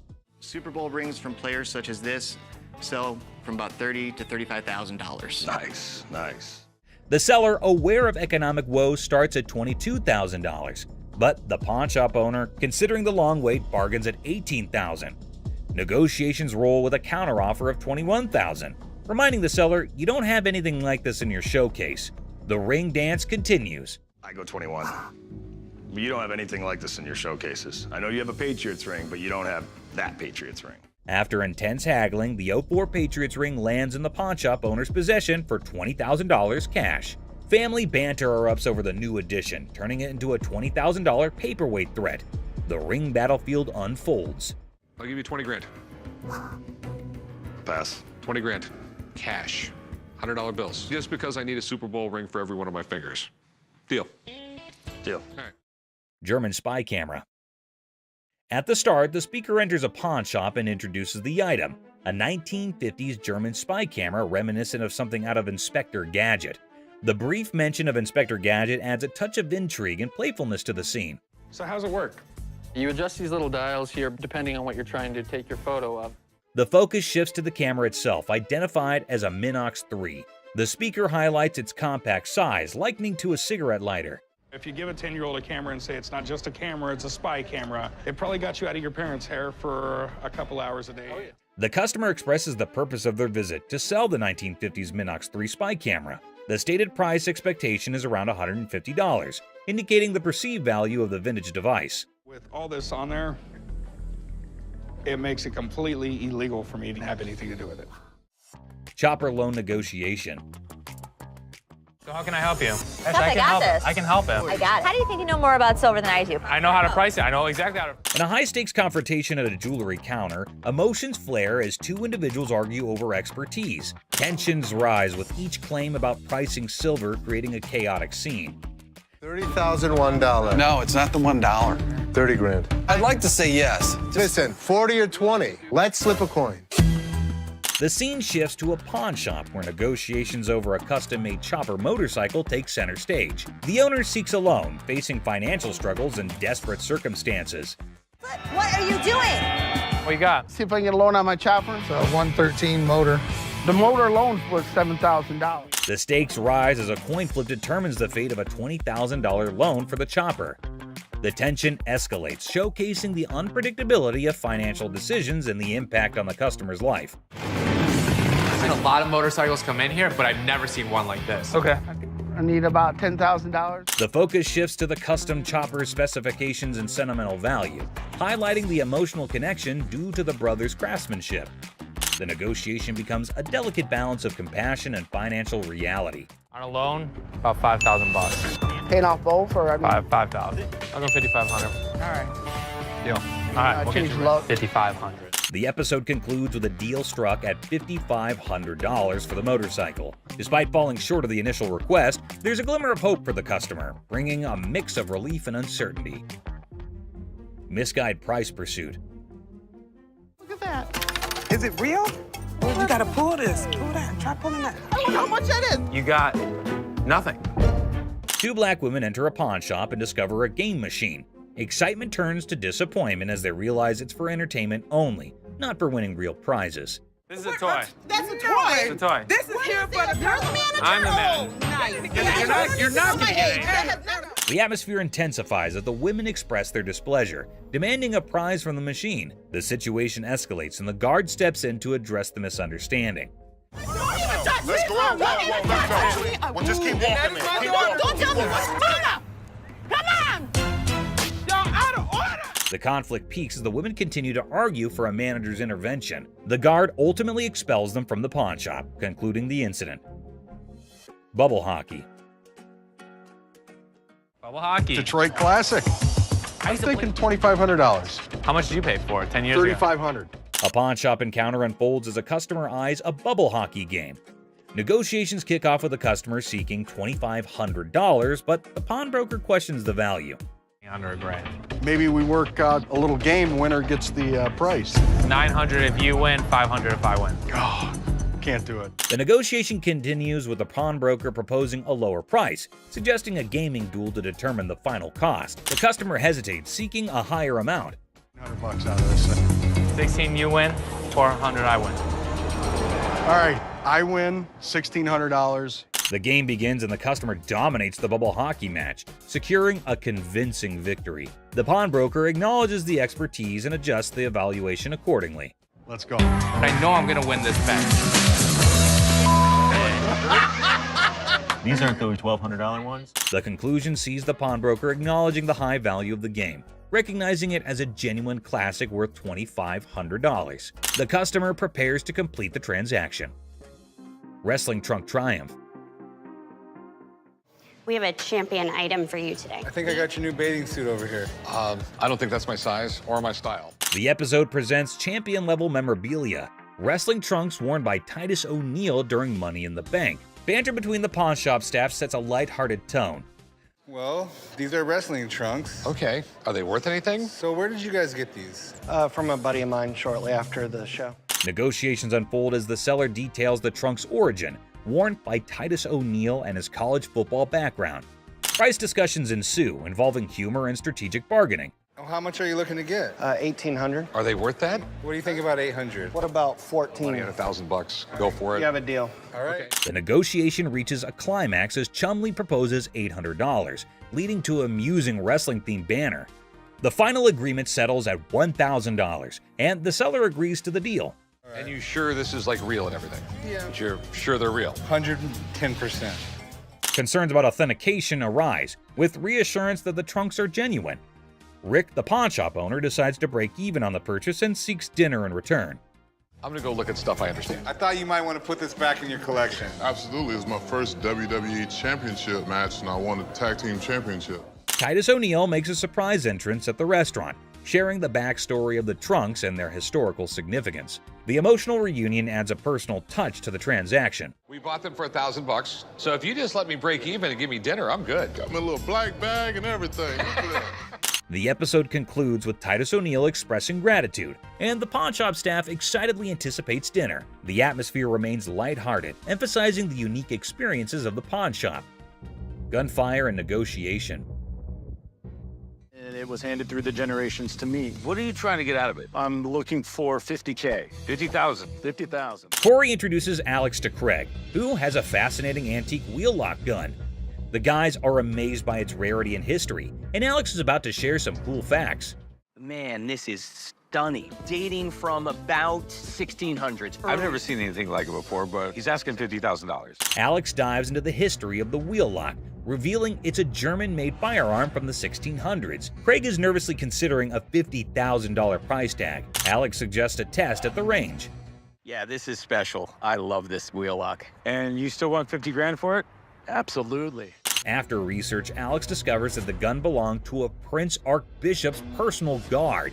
The guys head to the range for a nerve-wracking but successful test, and Craig's asking price is discussed.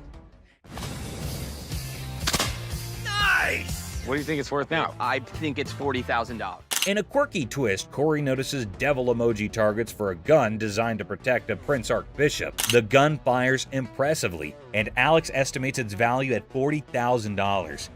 Not as easily as I could do 30. I would go 32.5. We'll lose it over that. We'll do 32.5. The negotiation begins with Corey expressing admiration for the unique gun. After some back and forth, they settle on $32,500, striking a deal for the exceptional wheel-lock gun. Churchill letter. A historical dealer brings a Winston Churchill letter to the pawn shop. The seller's writing? Not so great. But hey, it's Churchill, and the drama begins. I have a Winston S. Churchill typed letter signed. Okay. A quirky twist. Churchill wrote to a food writer about a paperweight from Benjamin Disraeli. The pawn shop team dives into the historical circus, paperweights and all. Enter Steve, the expert, unraveling the mystery of Churchill's signature. The magnification saga begins, complete with ink flow discussions and hilarious attempts to decipher the genius's handwriting. A surprise appearance by a 1968 Jack Kevorkian Volkswagen van shakes things up. The chopper deal is done, but now Churchill's letter gets a comedic price tag dance. Negotiations, magnifications, and laughs galore. The thing I do like about this is it's got the writing on it, and I would put the value at the high end of that scope, so probably about $1,500. The final act, the pawn shop owner, a smooth talker, bargains down to $1,200. The deals are sealed and everyone heads off with laughs, paperweights, and probably a newfound appreciation for historical handwriting challenges. I think 1,200 sounds good. All right, it's a deal. Thank you, Mr. Harrison. Meet you right over there. We'll do some paperwork. Goofball. Our tale kicks off with a grinning goofball strutting into a watch shop, exuding joy like he pulls out a crumbled $2 bill. The shopkeeper holds back laughter, educates him. That's $2,000, sir. You can practically see the gears in the guy's noggin spinning, desperately seeking a way out. Anyone up for a cash exchange? He suggests, madness twinkling in his eyes, for a victim of too many cartoons. In a wild finale, our hero with a mischievous grin hurls absurd insults like, "You're chunky with a giraffe-like neck." The bewildered shopkeeper calls in the guard. Enter the guard, booting out the funny guy, leaving the shop in stitches. Hey, have a good day. Big Mouth is hungry. Unexpected drama. Strap in for a wild pawn shop ride. A lady steals the spotlight, but surprise, Mr. Sneaky tiptoes in for a bear hug, sparking unexpected drama. Gasps echo as the leading lady jumps, but it's just a playful fella. Great day in American jewelry. Laughter erupts. Who knew a pawn shop could be a comedy club?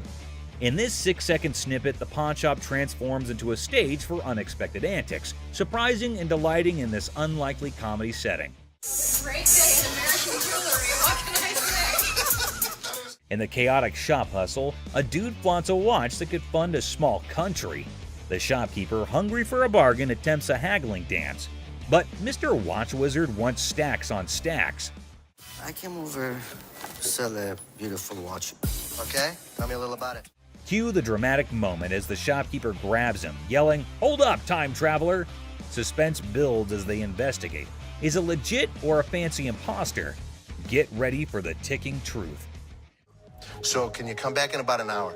No problem. Perfect. I'll see you in about an hour. Thank you. Picture our man playing Sherlock, sneakily starting the girl checking the watch. Instead of screams, laughter erupts. A mischievous symphony until the fun police arrive. An authoritative figure sternly commands, "Stop right there." Giggles turn into awkward coughs. Lesson learned. Messing with the timepiece police is no joke. They keep the watch world in check. Somebody had it open. You can see how screwed up they made those screws. Someone did have it open? You can see. Business clash. A dramatic drama unfolds as Mark, introducing himself, seeks business from the owner. Tension builds with background music, setting the stage for unexpected confrontations. Clearwater, Florida, but I have family up here in Northville, and we're starting a towing company, recovery, impounding. Mark pitches his towing business, convinced it's a better venture. The owner, unimpressed, rejects the offer, leading to a clash of perspectives and business philosophies. Well, things happen. We don't have that problem because we have fences around the building.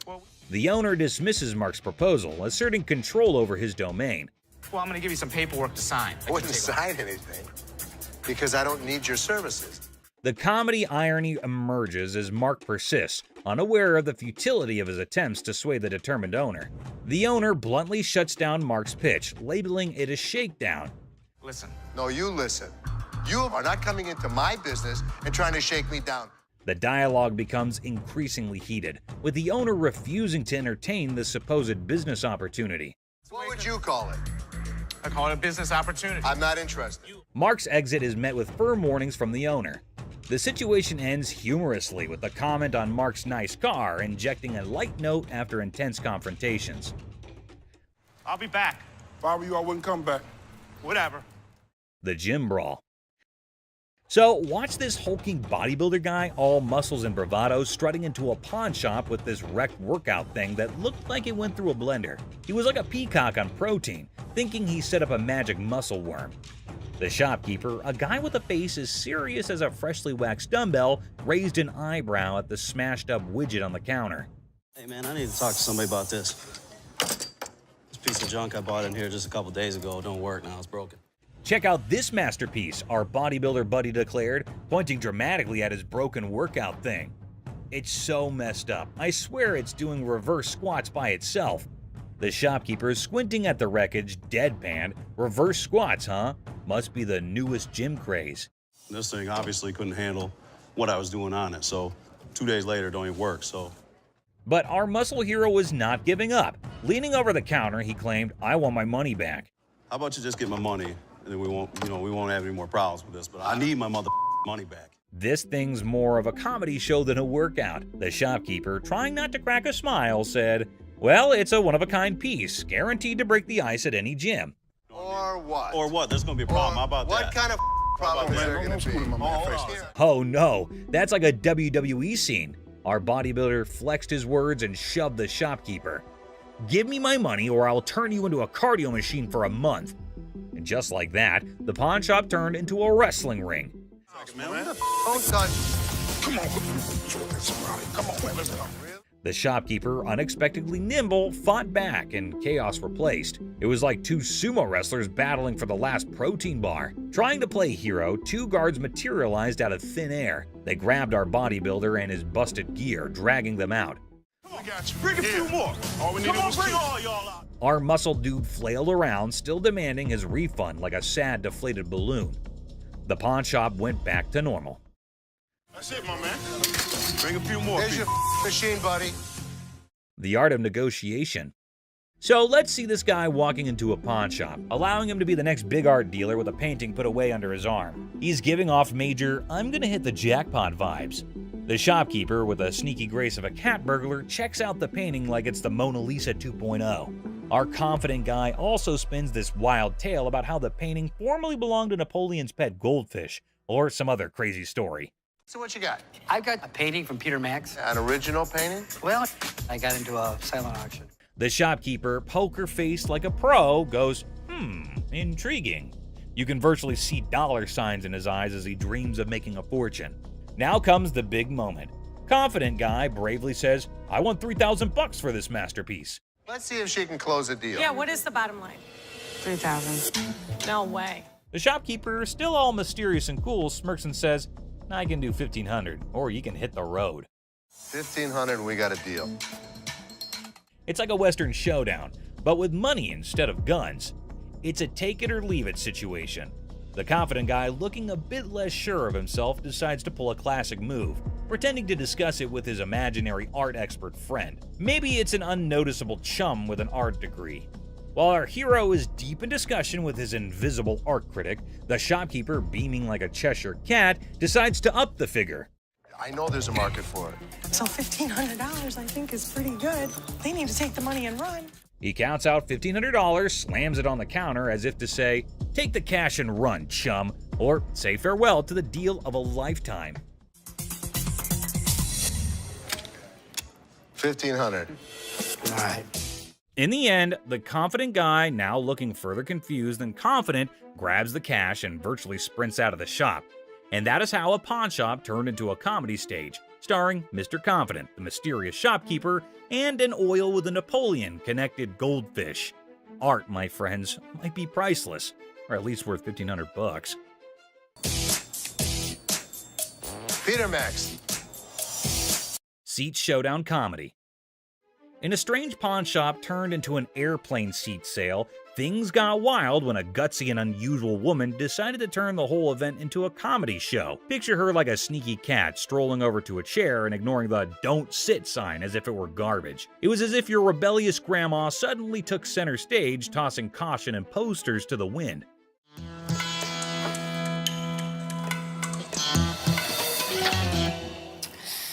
Then in comes the lady running the shop, armed with politeness and a simple request for the lady to give up the seat. Little did she know she was about to get into a funny showdown with our cool and calm customer.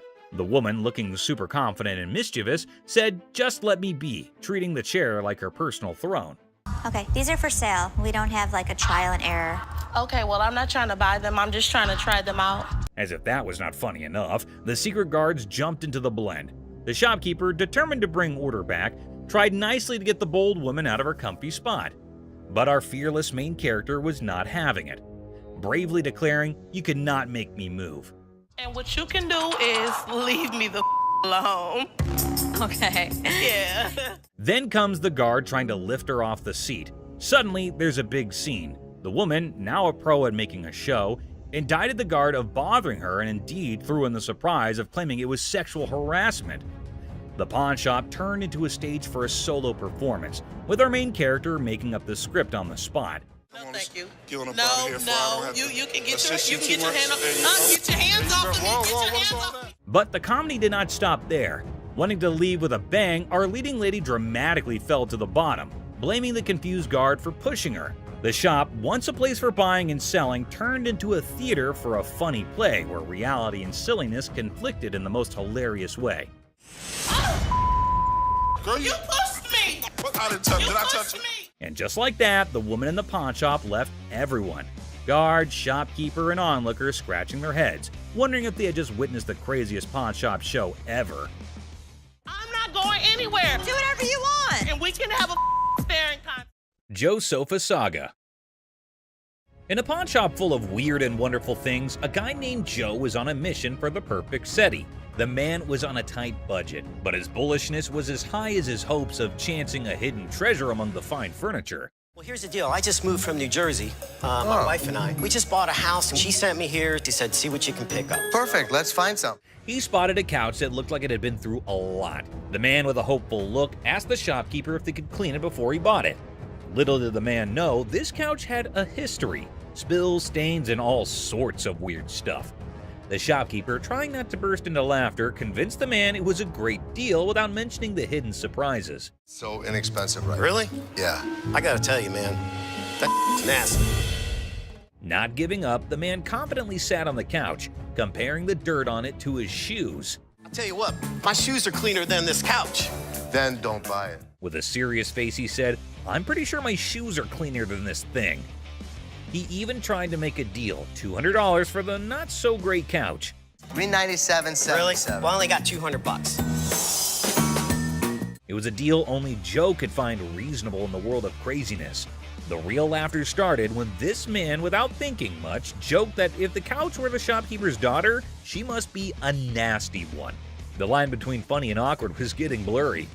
We had a reupholstered and I gave it to Ashley. Is that right? Yeah. Is that your daughter? That's my daughter. She must be nasty, too. Out of the blue, a guard, called in by the offended shopkeeper, rushed in like a superhero. Joe was lifted off the couch and thrown out of the store, leaving everyone laughing. Man, yeah.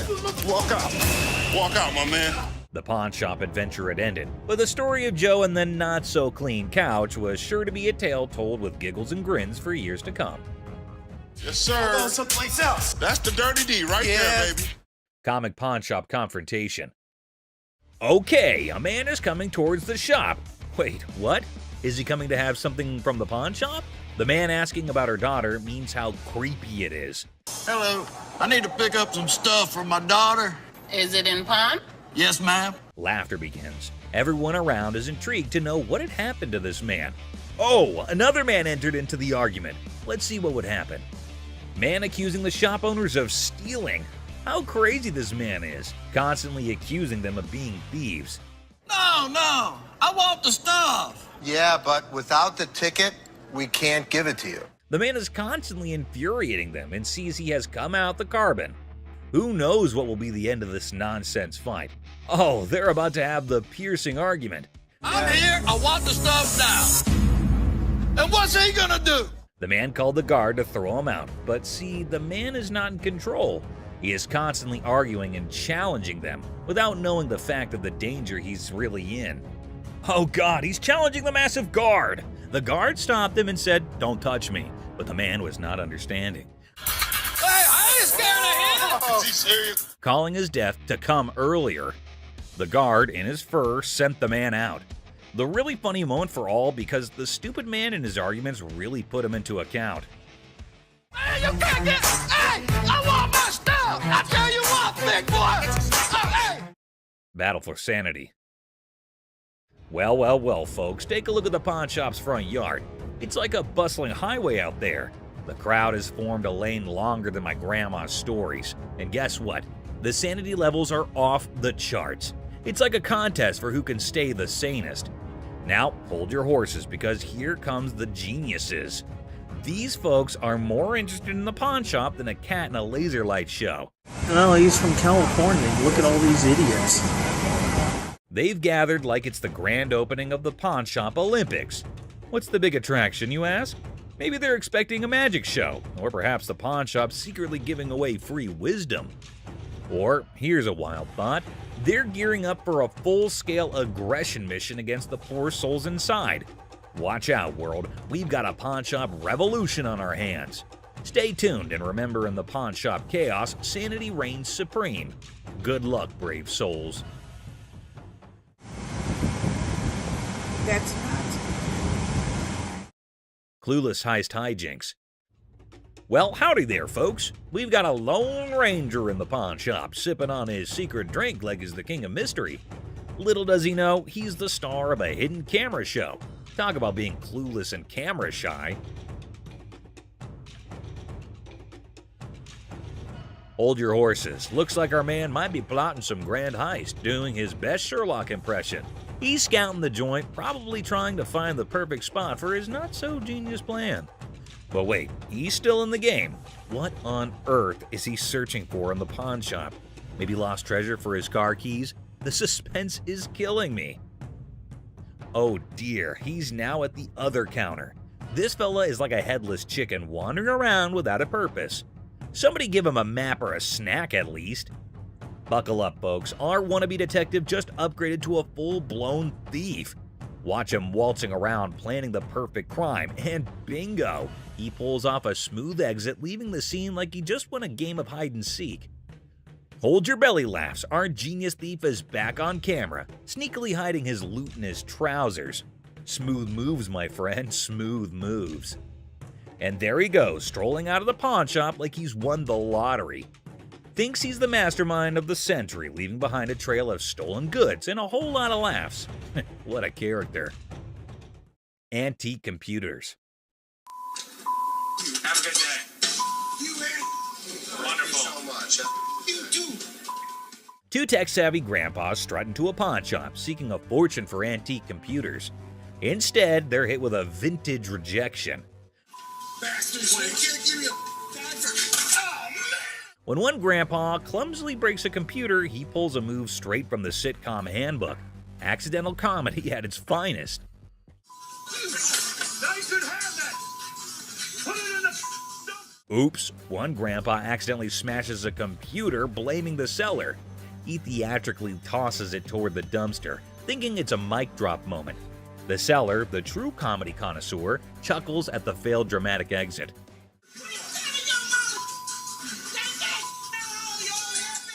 Here comes the queen of sass. A lady emerges roasting the old hillbillies and offering them an A-grade exit.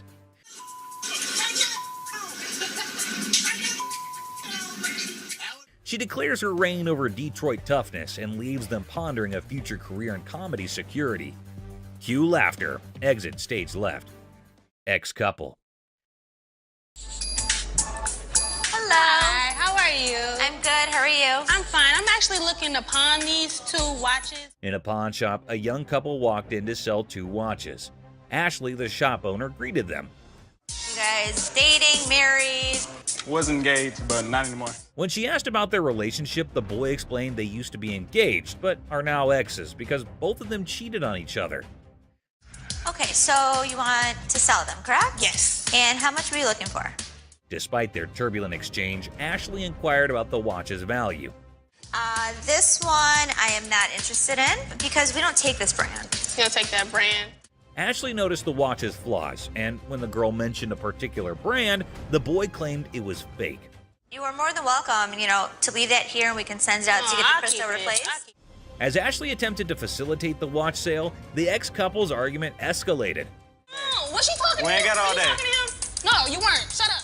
The situation took an unexpected turn. You never had no life before me. I won't. You never had no life before me. Girl slapped the boy, turning the pawn shop into a battleground of emotions. Had no life before me. Let's go. Let me go. Let's go. Let me go.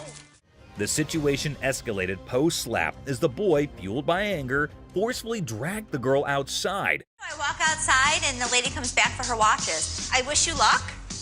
Ashley returned the watches to girl by going toward them and wishes them good luck. Shark costume.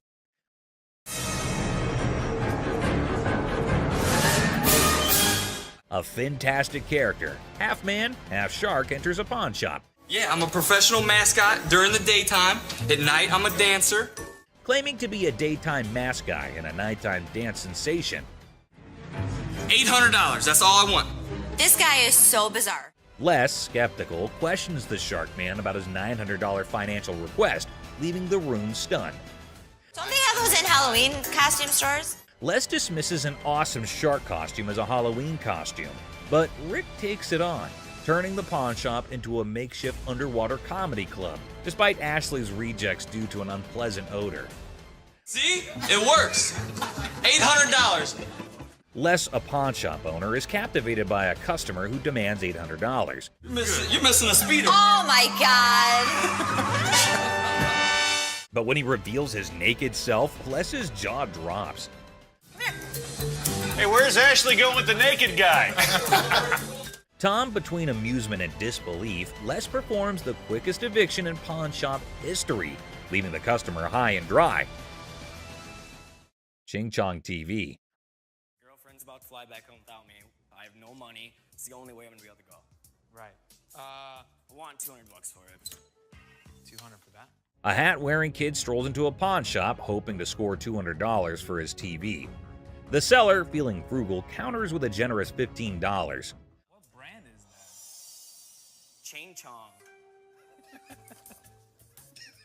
The boy, trying to lighten the mood, drops a Ching Chong brand joke, turning a place into a comedy club for skeptical sellers. 200 for that? Yeah, never gonna happen. 13-inch TVs, I sell them for $15. Our persistent TV peddler keeps pushing for more cash for his 13-inch Marvel, but the savvy seller sticks to his guns at $15. Come on, please. I don't want to get stuck in a tray. The boy, desperate to impress his TV-loving girlfriend, gets sadder than a clown without his makeup. Girlfriend's about to fly back home without me. I have no money. It's the only way I'm gonna be able to go. Right. I want $200 for it. 200 for that? The seller, unamused, directs him out, ensuring love won't cost him more than $15 today.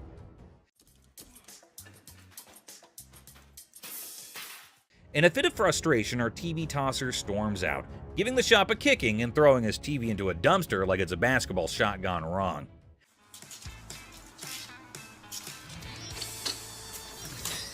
The seller, shaken but not stirred, mutters, "Idiot," and commands him to exit. You're gonna make me leave? Pretty much. Get the f out of here. Get off my property. Asserting his control over the TV-tossing theatrics. It's a dumpster-diving comedy masterpiece in 3 acts. Brain, not brawn. I got a loan on my wife's ring. Yeah? And when I first started coming here, I got a VIP card. I got more on the loan. Now you guys put me to a gold card, and I get nothing out of it. A bald customer, frustrated over a loan on his wife's ring, seeks resolution from the manager over a VIP card upgrade and the perceived lack of benefits. Tensions rise as they discuss the situation. No, the VIP is the gold. They're both one the same. We offer a promotion at American Jewelry and Loan. It's called a Gold Card membership. It gets more money in people's pockets if they want to get a loan and allows you to save money if you want to buy something. The pawn shop employee tries to explain the Gold Card system's benefits, but the customer remains frustrated. I am hearing you, but you're not listening to me. Tensions rise as the employee insists on the procedure, leading to anger, questioning, and physical comparisons. You think this is funny? I don't think it's funny. I think that there's something wrong when you start hitting your head against the side of the window. Creating an atmosphere of animosity and miscommunication. What are you going to do about it? I'm not going to do anything about it. What are you going to do about it? The customer and employee engage in verbal sparring, escalating tensions. Whatever I have to. You need to get out of my face, bro. Okay, sorry, let me scoot back. Really? The guard asserts their position, urging the customer to step back. The customer refuses, escalating the confrontation, leaving the atmosphere charged with hostility and unresolved conflict. Hell no. You want some? Whatever you got to bring. Come on. The customer's unwelcome invitation intensifies, leading to an unresolved atmosphere. Hello. That's what I thought. The customer's confrontational tone suggests a potential fight, escalating tension and the possibility of a physical altercation. Volkswagen van. Good. I'm Les. John. What the hell is it? This is a 1968 Volkswagen van owned by Dr. Death, Jack Kevorkian. Hold on to your seats. A 1968 Volkswagen van, once owned by Dr. Death, rolls into the pawn shop. Les is on the case, exploring this piece of history. Weirdness level maximum. And I have everything documented. How much do you want for this thing? I'm looking to get in the six figures. The seller dreams of six figures for the van, but reality check. 20 grand? No. 25 grand. Negotiations go from 20 grand to a wild coin flip for 30 grand. Les, you mad genius. Oh my God. My dad's gonna leave everything to chance on a $20,000 coin flip? What are you doing? Seth and Ashley can't believe Les's coin flip antics. He's risking 20 grand just for a chance at 30 grand. The drama unfolds like a high-stakes comedy. Heads. Les, you wild card. The coin flip drama continues, with drum roll and laughter. Heads. Nails it! Thank you. Thank you very much. Yeah. Perfect. Good deal. The van deal is sealed at 20 grand, leaving everyone amused and baffled. What a ride! No question. I proved to my kids I still got it. Les, the coin flipping legend, celebrates his 20 grand win. Laughter echoes as the deal concludes. The van's bizarre journey adds a hilarious chapter to pawn shop history. Ring drama. He is caught red-handed, dealing with an angry lady dead set on getting her shiny thing back. It's like a soap piece crashing into a rock concert, and the pawn shop is the main stage. I just wanted to know how... Things get intense as the lady slaps the crazy guy not once, but twice, and suddenly the whole place goes silent. You could hear a leg drop, or in this case, a ring hitting the counter. Right now. The embarrassed and confused rock star lookalike gets pushed out of the pawn shop by the triumphant lady. There you have it, folks, a ridiculous blend, up and a super dramatic autumn at the pawn shop. Turns out the real treasures are not just the bones for trade. Who would have allowed pawn shops could be this amusing? Stay tuned for the coming occasion of pawned out drama. Clown Prince. In a small pawn shop on the corner of Chuckles Street and Guffaw Avenue, things got really funny one day. A guy walked in with so much makeup on his face that he looked like he just stepped out of a play. The shopkeeper, who was used to weird stuff, tried hard not to laugh as the man approached, sporting a rainbow wig that seemed to stay on by magic. I need to sell this earring because my little red Corvette broke down. Oh, no kidding. Absolutely. Wow. The man, looking mischievous, whipped out a fancy earring from his pocket and showed it off with a big dramatic gesture. The shopkeeper, holding back a laugh, checked out the earring like it was some royal treasure. You know who I am, right? No. Who are you? You don't know who I am. But actually, it looked more like a toy you'd find in a cereal box than something fit for a king. 1,000. I'm just asking for 1,000 just to get my limo. No. That's not real. You gonna help me out? Excuse me? That's a real earring, but it's not real diamond. Are you kidding me? Ignoring the fact that the earring was probably fake, the guy started dancing like he was the star of his own circus. Prince, right? Prince, absolutely. Wow. He even gave himself a royal title, calling himself Prince. The shopkeeper, now thoroughly entertained, clapped along as the guy did his goofy dance. With a cheeky smile, Prince claimed the earring was a super precious diamond passed down from his clown ancestors. The shopkeeper played along, giving praise to this pretend royal jewel, while secretly thinking it would make a great prop in a comedy act. As the funny business came to an end, Prince, not ready to leave without a big finish, spun back to the counter and started another round of funny moves. The shopkeeper and his assistant struggled to hold in their laughter, tears rolling down their faces as the wacky Prince danced out the floor, leaving behind a funny feeling that stuck around even after the rainbow wig was out of sight. Boss's TV fiasco. Hey everyone, gather around because something straight out of a funny TV show just happened at the local electronics store. Imagine this. The big boss barges in like a storm on way too much coffee. Didn't I tell you guys to restock the TV shelf? Didn't you see I was just with a crazy customer? Yelling about wanting to grab some TVs. I mean, who does not suddenly crave a TV spree, right? Now, the poor workers are stuck between a rock and a high-tech place and cannot take the boss seriously. I mean, who could? It's like the boss watched too many action movies and thought today was the day to be an action hero with innocent flat screens. I gave you a job to do and you didn't do it? Dad, you told us we were like little kids. How does a baby know how to, do inventory? But stay, there's a twist. The main character, the boss, realizes things are serious and decides he needs backup. So, what does he do? Grabs his assistant like they're partners in a buddy cop movie. Hey, you know what? The hell with it. I'm gonna do it myself. Bobby J, do me a favor. We need to go pull some TVs. To help with this crazy TV mission. Because obviously snagging TVs is a job for a dynamic brace. Ash, Seth, right now. Right now. What? Right now. Let's just went down. What? Let's went down. But wait, there's more sitcom gold. Out of nowhere, another assistant rushes over to the boss's kids looking really upset. Why? Just went down. What? Let's went down. Dad, you all right? Well, turns out the master is now on the floor. Yep, the guy who was on a TV conquest is now chilling on the cold floor of the electronics aisle. Well, we have an emergency here. What happened? Did he say something hurt? No, he didn't say anything. We're pulling TVs. They call emergency services because apparently this is not just a shopping spree. It's a full-blown crisis.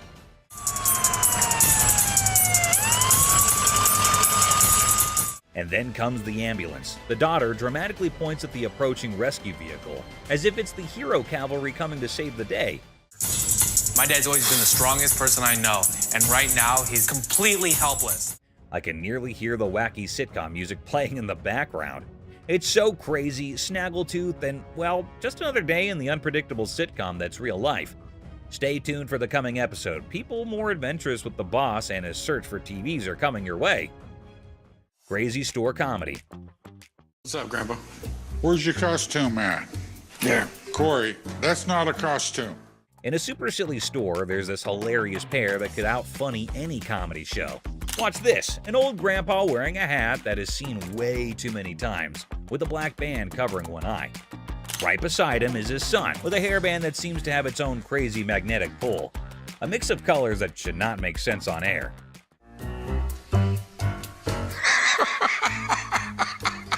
What?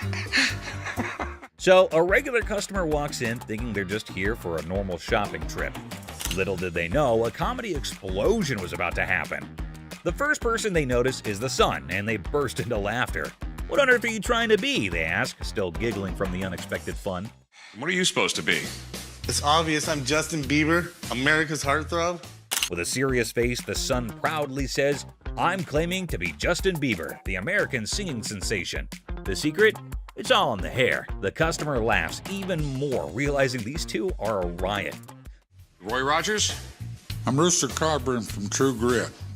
But the real comedy star is Grandpa, strutting around like a rooster king. Feathery hat, confident crowing, he is turning heads. The customer, almost out of breath from laughing, asks, "What is your grandpa pretending to be?"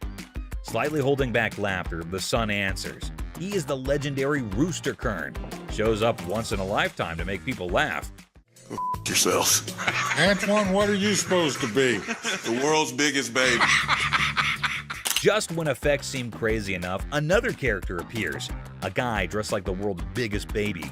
The customer, nearly crying from horse laugh, realizes they have hit the jackpot of comedy. In this shop of customer craziness, laughter is the currency. These funny characters are the kings of comedy, making everyone laugh and showing that occasionally the best service is the one that comes with a big dose of funny. Pawn Shop Riddles. Look how stupid this question on Pawn Stars is. In this hilarious rant, the speaker dissects a seemingly absurd question about fake items in a pawn shop. A over 1,000, B over 5,000, or C over 10,000. The logic behind the options A, B, and C is dissected with comedic frustration. Well, if the answer's C, the answer's also A and B. Because if it's over 10,000, it's also over 5,000, it's also over 1,000. The speaker expresses disdain for the question, claiming that if the answer is C, then A and B are also correct. I mean, most of the shit that comes into the pawn shop has got to be fake. They've been in business for years and years and years. The absurdity of the question and the presumed obviousness of the answer are highlighted. God, what a stupid question.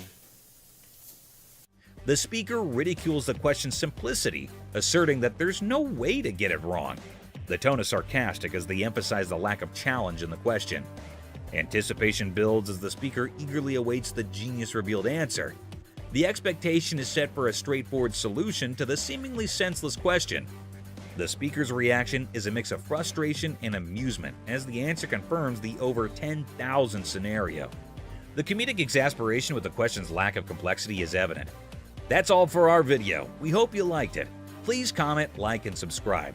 Don't forget to hit the notification bell for more videos like this. Share it with your family and friends. See you next time.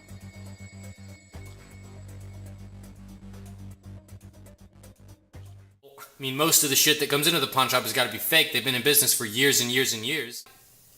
God, what a stupid question. Michael expressed interest in buying it for their collection. After negotiation, they settle on a price of $3,500, considering it's for charity. Seth shares his personal connection to wrestling matches with his father, adding sentimental value to the purchase. I don't have that kind of money. All right, you, all of y'all, bitch. If you want some help, talk to us like a human being. Aloha. There. The woman gets angrier and calls Ashley names. Ashley stays calm but tells her to talk respectfully. The woman leaves angrily and this situation doesn't get resolved. On picking up very expensive pieces, grabs Les's attention. Hey, sir, don't touch it. Sir, if there's anything you want to see, we'll be more than happy to show you, sir. Well, what do you know? Expensive pieces tend to be fragile. How am I going to see if it's going to work?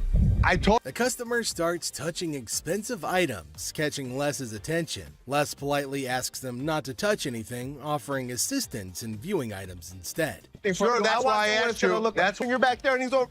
I'll come out right out there. You think I give it? The customer insists on touching, arguing it's necessary to check functionality. Les tries to explain store policy, but the customer gets upset. Out of my store. Don't touch it. Don't time to go. You're lucky you got some. The customer's frustration grows, prompting Les to ask them to leave for disrupting the store. Les firmly directs the customer to leave, highlighting their luck in having assistance. Jersey just moved into the town and is on an errand from his wife. My wife and I, we just bought a house and she sent me here. She said, see what you can pick up. Let's find some. I'll bet you can make. A middle-aged man from New Jersey, recently moved into town, is running an errand from his wife to find furniture for their new house. He spots a couch in the store and expresses interest in making a deal. After looking at a cheap couch, the customer notices that the couch is dirty. You gonna clean all that up before I buy it? That's why it's so inexpensive. I gotta tell you, man, that's nasty.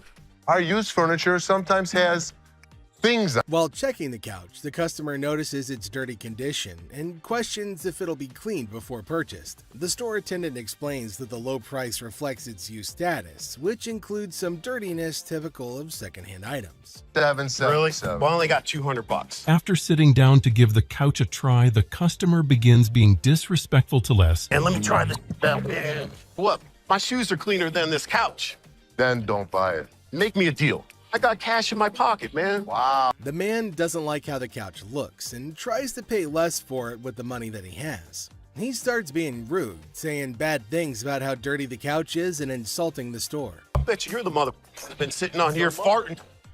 This was actually my couch. We had a reupholstered and I gave it to Ashley. When the comment reaches Ashley, Les's daughter, Les has enough of this customer. Is that your daughter? That's my daughter. She must be nasty too. The customer's derogatory comments extend to Ashley, Les's daughter, who works at the store. Les, the owner, has had enough and confronts the disrespectful customer, defending his daughter and the store's reputation. How we doing in the God. Les decides to end the interaction, urging the customer to leave the store. The customer, unwilling to change his behavior, decides to go elsewhere, ending the encounter on a sour note. Excuse me. Hi. Hi, I have a question for you. Yeah. Okay, I went to get my purse back to make my payment. She's telling me this is expired. That's my purse right there. That one right there, the black one. So I want to know why it's out there. A girl approaches Ashley in the pawn shop with a question about her purse. She claims that her purse, which she points to, was wrongfully labeled as expired, and she demands to know why it's out for sale. My purse right there. How do you know that's your purse? Because I know my purse. Here's the money. I want the purse. Want that? If you don't give me the purse, I'm going to climb over the counter and get it myself. Give me my purse. The girl argues that the purse refers to her and displays money, as evidently, Les decides to eject her from the shop, ending the encounter. You guys seen the 32 Roadster? I haven't seen it, son. Someone probably stole it. It was parked in the warehouse. How could someone steal it? A high-tech thief could get into this warehouse easy. Rick becomes anxious when he learns that Corey took the expensive 32 Roadster to the gym, fearing potential damage to the valuable merchandise. Have you guys seen the 32 Roadster? I haven't seen it, son. Someone probably stole it. It was parked in the warehouse. How could someone steal it? A high-tech thief could get into this warehouse easy. All you have to do is cut a hole in the roof and lift it out with a helicopter. Pick the lock. And the conversation shifts to the possibility of the Roadster being stolen, with various theories proposed, including high-tech theft methods like using helicopters or hacking into security systems. Roadster around? I'm not driving it around. I just took it to the gym. That's driving it around. The thing is in perfect condition. What if you wreck it? What if you ding it? What if you scratch it? I'm not an idiot. I'm your partner. Rick says he didn't drive the Roadster just for fun. He says he only took it to the gym. He defends himself from being called careless. He reminds everybody that he's a partner in the business. I can't believe my dad's giving me a hard time about this. I mean, what's the point of owning a pawn shop? Tensions raise between Rick and his father as they argue over the handling of the Roadster. Rick feels frustrated by his father's skepticism and restrictions, questioning the purpose of owning a pawn shop if he can't enjoy its items. Later found out that the car was not nearly worth $68,000. His expert had failed to notice that the car was a hot rod. Later, Rick learns that the Roadster is worth a lot more than he realized, valued at nearly $68,000 due to its hot rod modification. So what can I help you with today?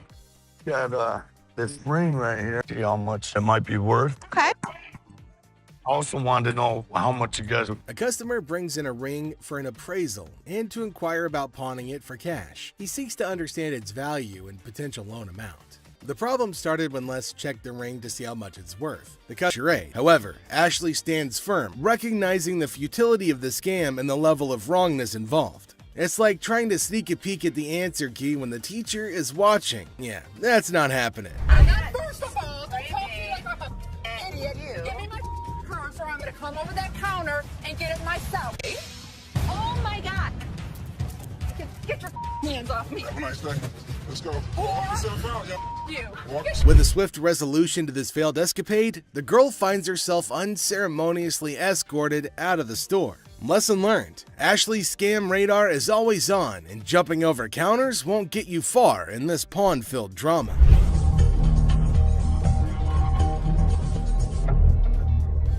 All right, deal. I think I got a good deal, and I know I'm gonna be able to make some money on it.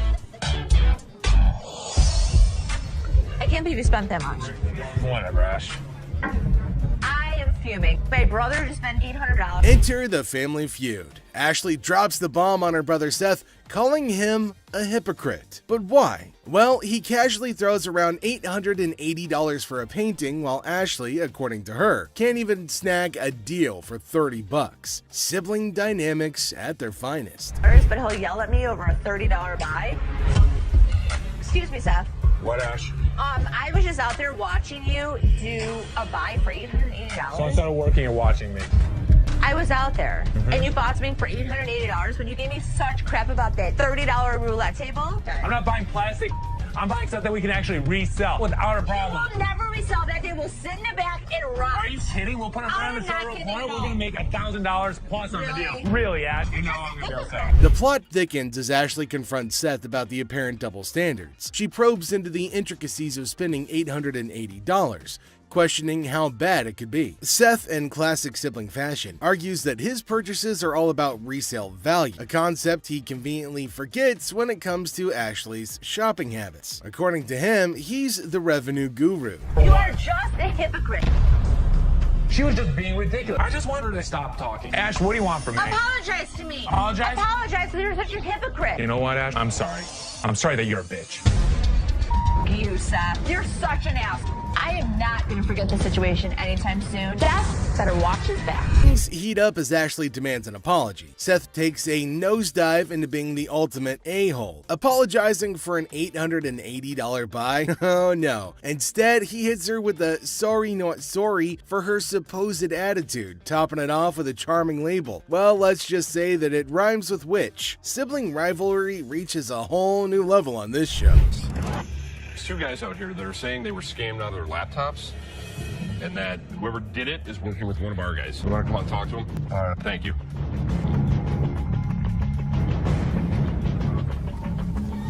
Who is it?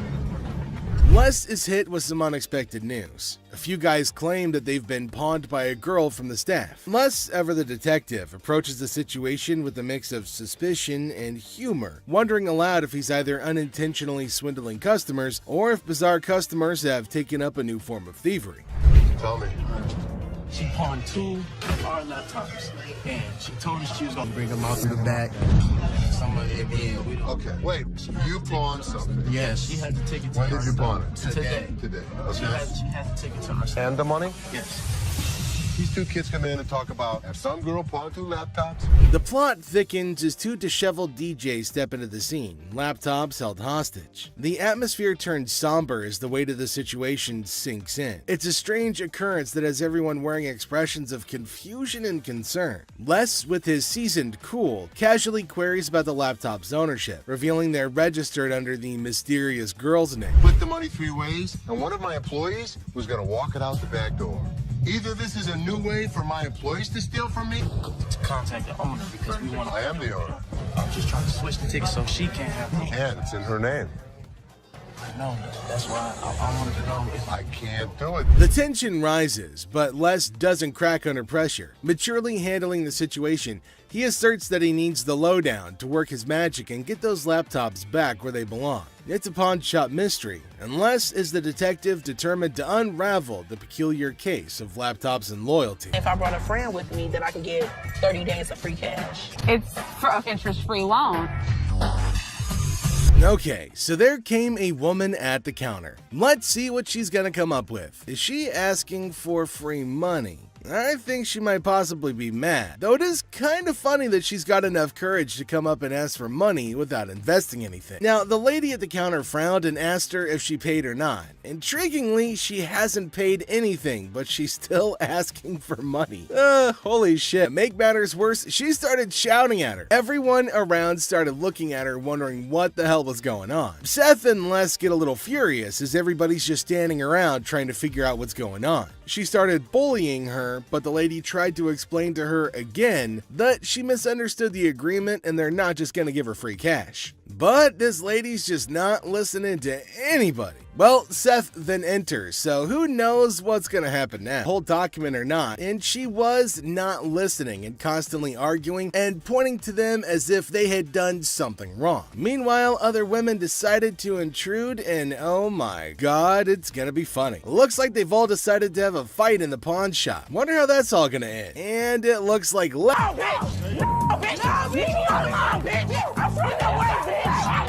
All you need to do is read. Now see the other women get in and start shouting at her as everybody behind her was waiting for her to get out of the queue. So they started fighting and now they're all having an immense fight. Everybody around is watching and laughing at them. Well, the guard had to go and break everything up. Well, at least they're all gonna get treated the same way, especially the one who created the mess. Pretty sure they're gonna hold him up and throw him out. And there they go, they're still shouting and fighting with each other as well. They really wanted to go at it, so we let them go at it in the parking lot for a little minute.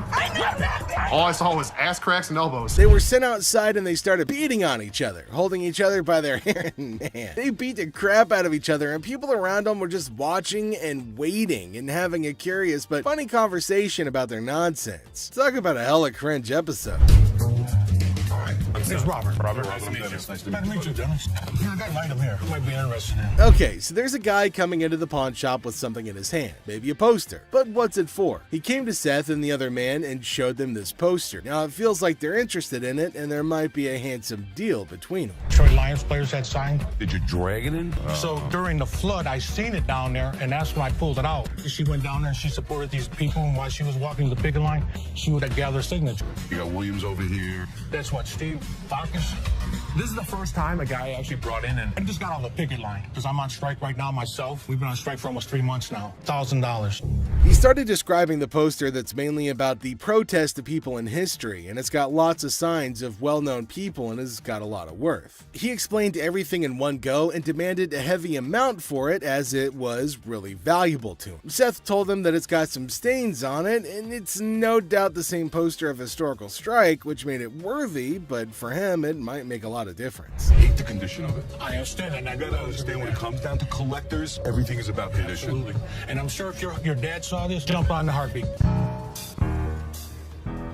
Seth and the man explained that it's not about the worth that he's asking for in terms of thousands of dollars, but it's also about the condition of the poster, and it's not in a very good one. The man is continuously arguing that it's got signs all over it. If Les has seen it, that he'll definitely be surprised and definitely pay more than $1,000. Well, as for Les, he just came in. Sharper. They need to make an effort to close these deals quickly. Through my research in that, I seen personally that one just like this, Minto, and he got $950 for it. Right, so if that was mint, why would you want $1,000 for this? He only had one signature. I have at least a dozen. But with this tear up here, Yeah, and and the condition it's in, the water stain on the bottom, it's just a hard thing to sell. Yeah, but even though it's in this condition, how many of it exist? Very rare. And it's uncertified. Right. You know. I'll sell for $5. Les judged the entire piece and told him that he's asking for too much, and later on they further described that it's torn from the top and the bottom, and it's also got damage and they can't pay more for it. But he still won't agree to pay for it. But he did say that he'd charge $500 off of the amount, but they couldn't reduce it any further. Value? Let's make a deal. $75? No way. Who's gonna buy it from you? I'll just put it back in my basement, let it collect dust. Offering you just $100 cash money right now wouldn't make a difference, you're saying? 200. Nobody in life is ever gonna offer you more than us. According to Seth, it's a historical and cool piece and might be a profitable deal for them. So he asked the man if they'll pay $750 for it. But the man was stunned and said that they're paying too little. He said that you should pay more, but Les is arguing that no one can pay you more than this. You change your mind, we'll honor the 100. Which would you prefer, 520s or a $100 bill? 520 seems like more, wouldn't it? 520s. That's to me. 520s right now. 100 hours. Take it or leave it. 520s. Got a deal. $100. Thank you. Thank you.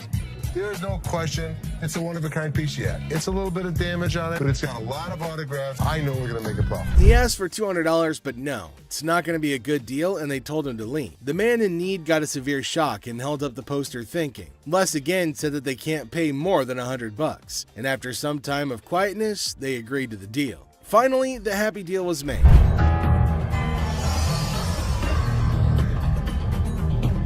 This is the guy? Right there. Here they come again. Les? Hi, how are you? I'm Attorney Kyle McQueen. So there's a man, probably an attorney with two ladies along, coming inside towards Les at a pawn shop. Now, Les knew about it before. He asked for Les, and fortunately, he was at the counter. He asked why they had arrived at the store. He's retained me to represent her in regard to a ring. Okay. My client brought in a $10,000 ring here, and she wants to either collect the remaining money owed to her on the ring or get the ring back. She's got a receipt. Let me explain to you. This is a counterfeit ticket. He said that he came here for the ring, which they bought from these ladies for $10,000, but they didn't pay and gave them the receipt. Now, he put up the receipt and showed it to Les and accused them of cheating and stealing from the women and taking their expensive ring. But Les was cool and controlled his anger. Whoever produced this ticket didn't understand this is the amount of numbers that are here. Okay. Number 2 is state law mandates that we print the law in a 12-point font. Okay. This is much smaller. That is some bull.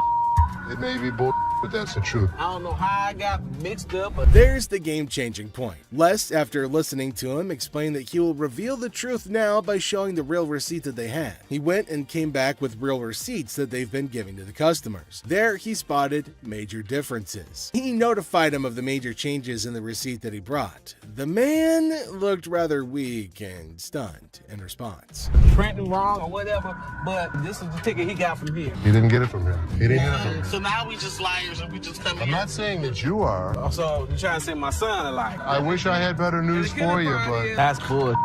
That's bull.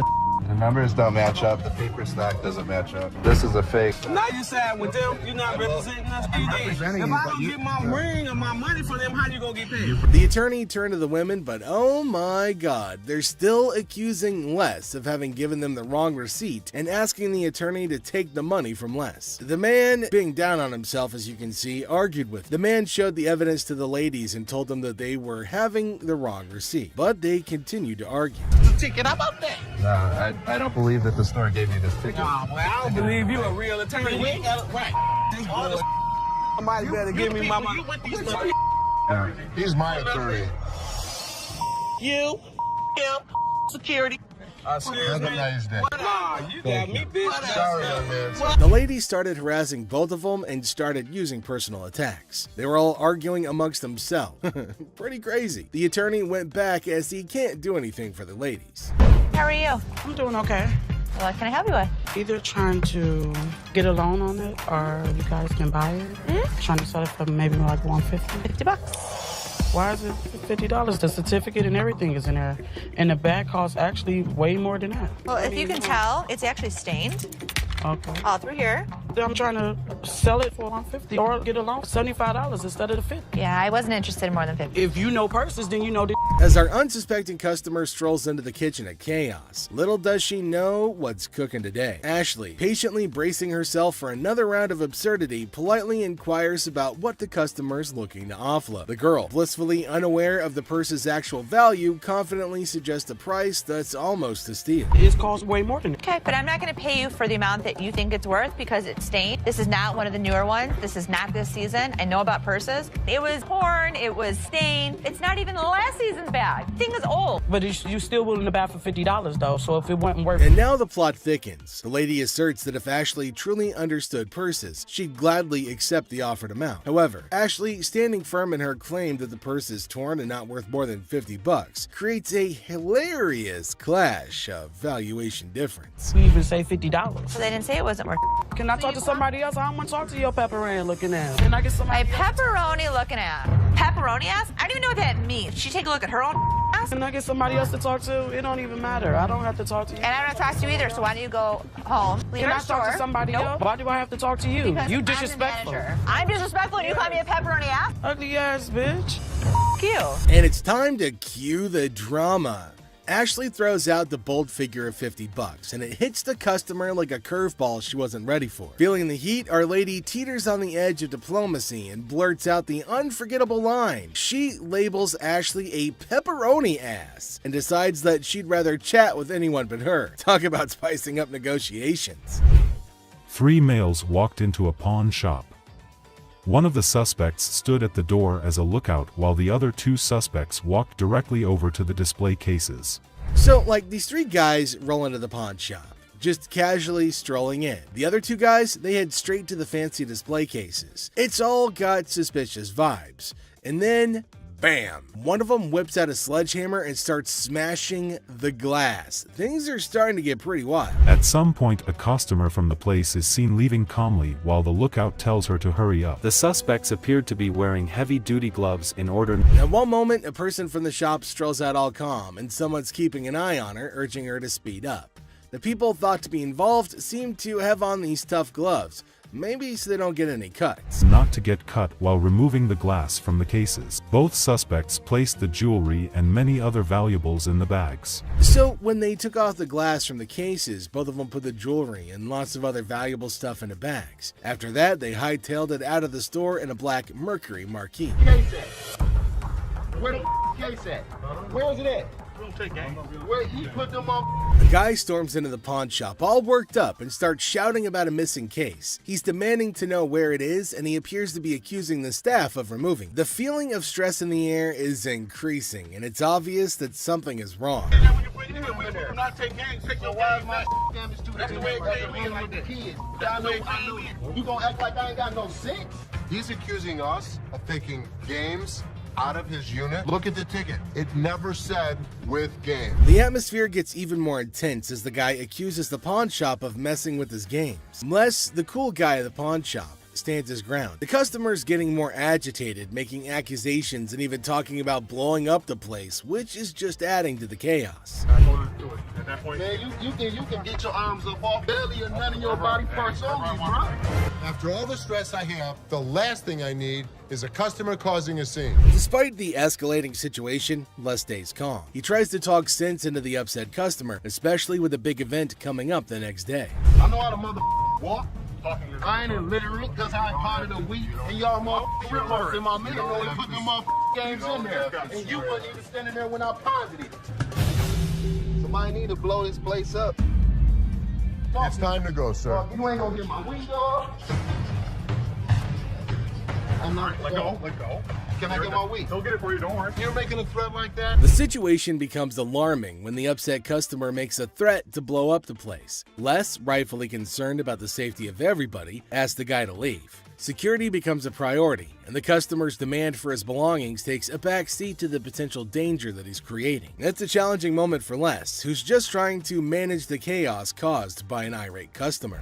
How's it going, man? What's going on, man? Everything good. How about you? I'm doing good. Good. What can I do for you? Let me get these like 400 for this watch right here. What can I do for you today? Can I get like 400 for this watch right here? It's worth $820. Les, chilling at the pawn shop, notices a guy walking in, watch in hand. Les, being friendly, asks how things are going. The guy, hopeful, wants $400 for his watch. Les, the cool pawn detective, calmly discusses the watch's worth, revealing it's valued at about $82. Yeah, man, tell me the truth. What'd you really pay? Telling you the truth, man. Come on, give me four for this watch, man. Come on, man. We deal in high-end watches. This was worthless. Nothing for us to deal with. Come on, give me like $450 for this watch. Yelling at me. I got a baby on the way, dog. Congratulations. I'm sick of living at the crib, man. My girl on my head. The negotiation heat rises as the guy insists on $400, but Les suggests $7. The guy, pleading and sharing his life story about a baby on the way, asks for $400 again. Les stands firm, offering him the same price, which leads to a bit of yelling. The guy, feeling frustrated, calls the place bull ass and expresses his discontent. You want $10? I want to. How the do with $10? I have no idea. Go to Coney Island. Give me Coney Island is $10. good. No, Coney Island, no $10. Got a baby on the way to go do this to me, dog. What you looking like a crazy fool? The tension escalates, and the guy feels disrespected, using strong words and even threatening Les. Les, staying cool, suggests maybe he should have been given $400, hinting at a broken lamp that needs payment. The situation gets intense, with the guy considering if he should have taken the deal. Some cash for this watch, man. 400? Oh, I'm sorry. This is a bullshit ass place, man. This whole ass place, dog. Excuse me. You call it what? You call him a bitch? You? I'll knock you the out. You don't know who you talking to. Tell me. Dog, don't touch me, homie, dog. Touch me, dog. Then maybe he would have been able to pay me for the lamp that he broke. Yo, I'm off with you, dog. The guy, still upset, leaves the shop, but not without some fiery words. Les reflects on the encounter, realizing maybe he should have given $400 to avoid the chaos. The drama ends, leaving behind a mix of emotions and a used watch. Life at the pawn shop remains unpredictable and full of surprises. How you doing today? Hey, pretty good. How are you? Real good, thanks. I'm Les. That's Randall. How are you? Randall, you got a hell of a grip. Wow. What the hell is it? Call it a ring. Okay. I didn't think it was a bus. How'd you get it? I just got it. This guy smelled like a brewery. Okay. How much did you want? I'd like $500 for it. Why? Why? Because I need it. I got get 2 DUIs. A person walks into the pawn shop, catching Les's attention. Things start getting interesting right away. The person wants $500 for a ring and shows it to Les. Les, being curious, asks where the ring came from and why they want to sell it. The person gets really mad when Les asks questions. The intensity in the air rises as the person angrily explains why they're selling the ring. Les stays calm, making it a surprising and dramatic moment in the pawn shop. Well, if it was gold, I'd give you more than $500, but it's not real. I know it's worth $500 and you're going to give me $500. Well, actually, if this was gold, it was brass. It had no value. I understand. You have court issues. The problem is, I need $500 for it. I'm sure you do. Man, I don't know why you As the conversation continues, Les drops a bombshell. He tells the person that if the ring were real gold, he'd offer a whopping $2,500. Feeling a glimmer of hope, the customer suggests, just give me the $2,500 then. Expectantly awaiting a positive response, Les, with a touch of humor, reveals the harsh reality. He explains that the ring is fake, not even worth $500, and he won't pay that much for a counterfeit ring. You got to give me something for it. I can't give it to you. I'm sorry. Give it to me anyway. Man, you can give me something for it. No. You give me something Just don't for feed it. on the glass. This guy was drunk. You give me that ring back. Give me that. It's the. I ain't going nowhere. Man, get away from me. Yeah, I go. You man. In the midst of the ring discussion, a security guard quietly enters, taking a position behind the customer. The customer, desperate, pleads with Les to give him something for the ring, but Les, staying true to his detective skills, rejects the plea, emphasizing the ring's fake nature. Les, sensing trouble, comments that the customer seems drunk, adding another unexpected twist to the escalating situation. As the rejection sinks in, the customer, unable to contain his frustration, sits on the floor, declaring that he won't leave. The tension peaks as he becomes increasingly aggressive. The guard steps into action, forcefully dragging the defiant customer out of the store. But despite being escorted out, the customer continues to yell and make a scene. Oh boy. I see you sweating.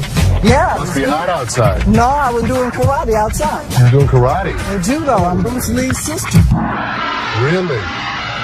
Yeah. As the door jingles, a woman strolls into the pawn shop rocking winter clothes in the summer heat. Now she's chatting with Les, teasing him about the sweltering weather. She even claims to be a martial arts pro, throwing around Bruce Lee's name. The banter kicks off with a request for a karate move demonstration.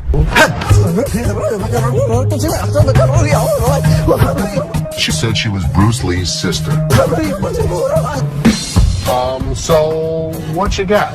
The atmosphere takes an unexpected turn when the woman unveils a unique item, a mysterious fox mink. Les, unfamiliar with such creatures, engages in a lighthearted conversation to understand more about this fox mink. The woman, with a hint of mystery, reveals her intention to sell it. A mink fox? I don't know. I'm not into animals. Fox. I've heard of fox. I've heard of mink. So fox mink.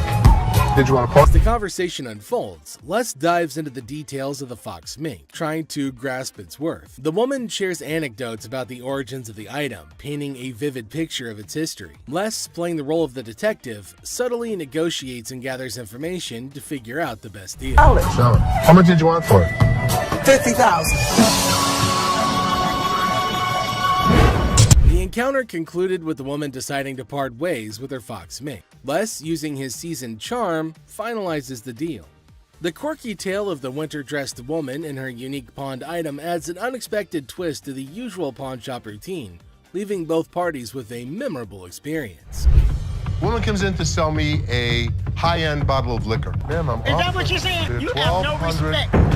When you want to take a person when they die, Fit the liquor inside the bottle. and anytime you're going to belittle a person. Ma'am, I didn't belittle you. As the door chimes, the woman confidently walks in, clutching an empty liquor bottle. She aims for a bold move, attempting to pawn the bottle for a cool $100. Les, with his discerning eye, swiftly rejects the proposal, explaining that a filled bottle would fetch a better price. The woman, not thrilled with the response, raises her voice, demanding respect and expressing her discontent. I'll give you $100. It's not worth more than $100. Especially when you say I wouldn't give you $100. Don't you ever walk up to my Baby, dad. hey, baby, don't point your finger. Life after this, Ma'am. don't you dare ever Ma'am, come in you here are again. in my face. I don't care you're in my dad's store, and don't you ever think about coming in here You know again. what? Turn your ass around, badass out the door now. Where Ashley steps up like a superhero. Now, she doesn't just cool things down, she straight up shuts the woman down. With confidence, Ashley tells her to leave and never come back. Suddenly, the chaos turns into quiet thanks to Ashley's quick and firm action.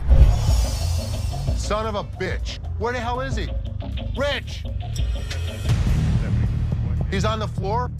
People are waiting to pay us for their merchandise. He's not there. We're losing money.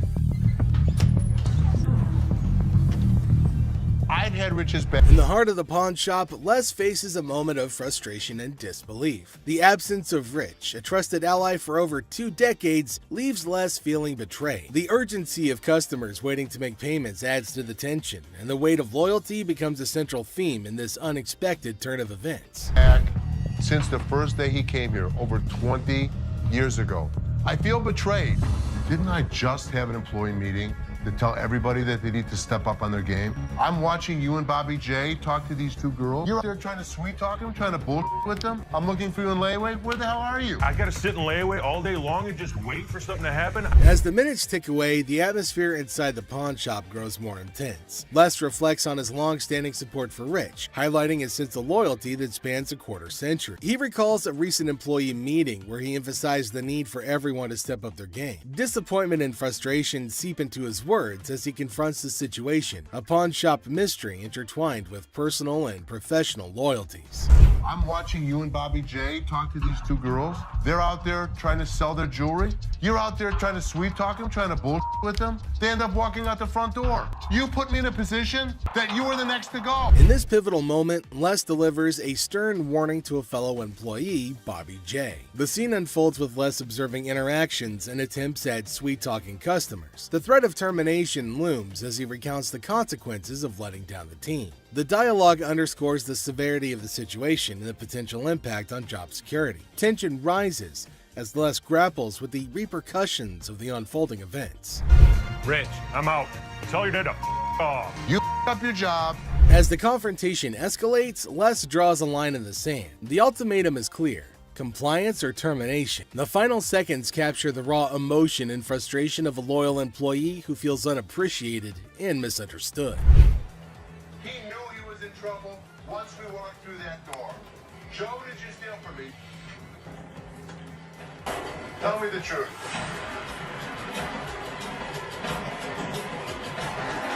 Inside the pawn shop, a sense of trouble looms as the head of security, Joe, faces a difficult moment. The air is heavy with anticipation as accusations are laid out. In a tense exchange, the truth emerges when Joe admits to stealing. The weight of the admission sets the stage for the unraveling of a trusted employee's actions.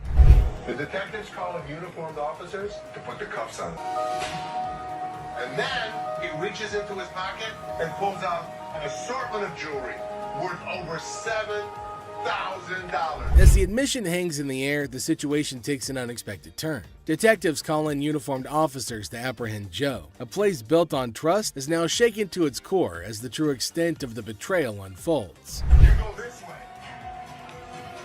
This is my loyalist point, my head of security, guy that trusts me. The arrest unfolds and reality sinks in for the pawn shop owner. The disbelief is evident as a devoted employee, the head of security for the previous 3 years, is carried away in handcuffs. The emotional weight of the betrayal is clear in the owner's voice, which expresses the anguish of putting trust in someone who later proved dishonest. If he was, it could be anyone.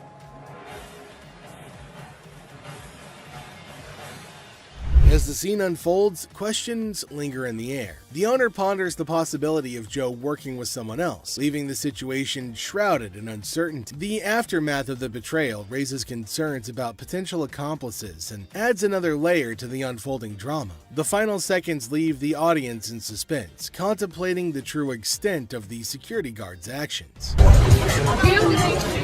Are you her customer or mine? I'm talking to you. Come on. This lady got so irate because she wanted to be next in line. She wanted to be first. She felt that she was the most important out of every customer. You're next in line, so I'm gonna be right with you. Okay, well, come on. It doesn't matter. What the are you? You're not the police. I can talk to whoever I want to talk to. What are you gonna do? You offer it now. In the opening scene, Ashley is at the counter with a lengthy line of customers. A sudden disruption occurs when a black woman attempts to cut in front of everybody else. Ashley confronts her, asking, "What are you doing?" The woman becomes upset, but Ashley firmly asserts, "You can't do that stuff here." Goodbye. Come back here. Let's talk right now. Take the receipt. What would you like to do with it, ma'am? I want to pay. Well, you have to go to those windows. No. I come to this line any other time. Not at this window. Okay, well, I'm not going to stand in the line. In the wrong line. Get in the other line. And I'm not going to get in another line. I'm going to walk straight up to the damn window. We won't take you. The woman continued standing in line at the counter. Les approached her, inquiring about the situation. She explained that she wanted to pay, but refused to move to the next window. Les informed her that in the pawn shop, crossing others in line isn't allowed, emphasizing the importance of waiting your turn. Care of you. Well, y'all just only come. See this lady here? All the other customers. Okay, and I always come to this line. I'm sorry. You have to stand in the other line. Okay, well, I'll be back before y'all close. You can do whatever you want in this line. She can't. You can't wait your turn. We'll be back later. Following the interaction, the woman eventually complied and moved to another window. Les, taking action, instructed the workers at that window not to accept their payment. He firmly directed the woman to wait in line like the other customers, reinforcing the shop's policy on fair and orderly transactions. Thank you, sir. We appreciate it. Thank you. Thank you. Thank you. Yeah, jackass. Take your Bitch. Take Yeah, that's you. and get it. You. Yeah, make me. We don't, Sir, we don't want please. this. You can take this stuff. Sir, And sir, put it where the listen. sun don't shine. Listen. I don't know what the problem was. As the interaction begins, the customer expresses gratitude, but the tone takes an unexpected turn. Tensions rise as the customer's language becomes confrontational. The shopkeeper, addressing the situation calmly, refuses to tolerate mistreatment. The dynamics shift from appreciation to conflict, showcasing the challenges of customer service in a brief yet intense moment. Came in here, tried to spend my money is what I did. That's what I did. Okay. And come instead of trying to come in here, I'm not even talking to you.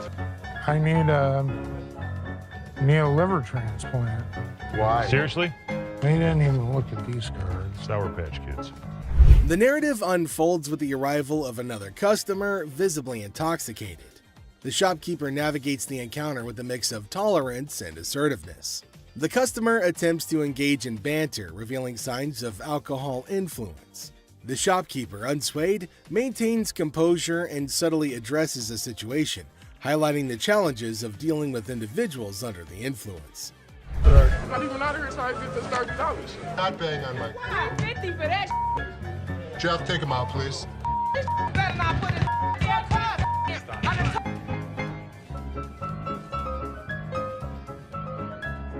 How would you? Man, what the?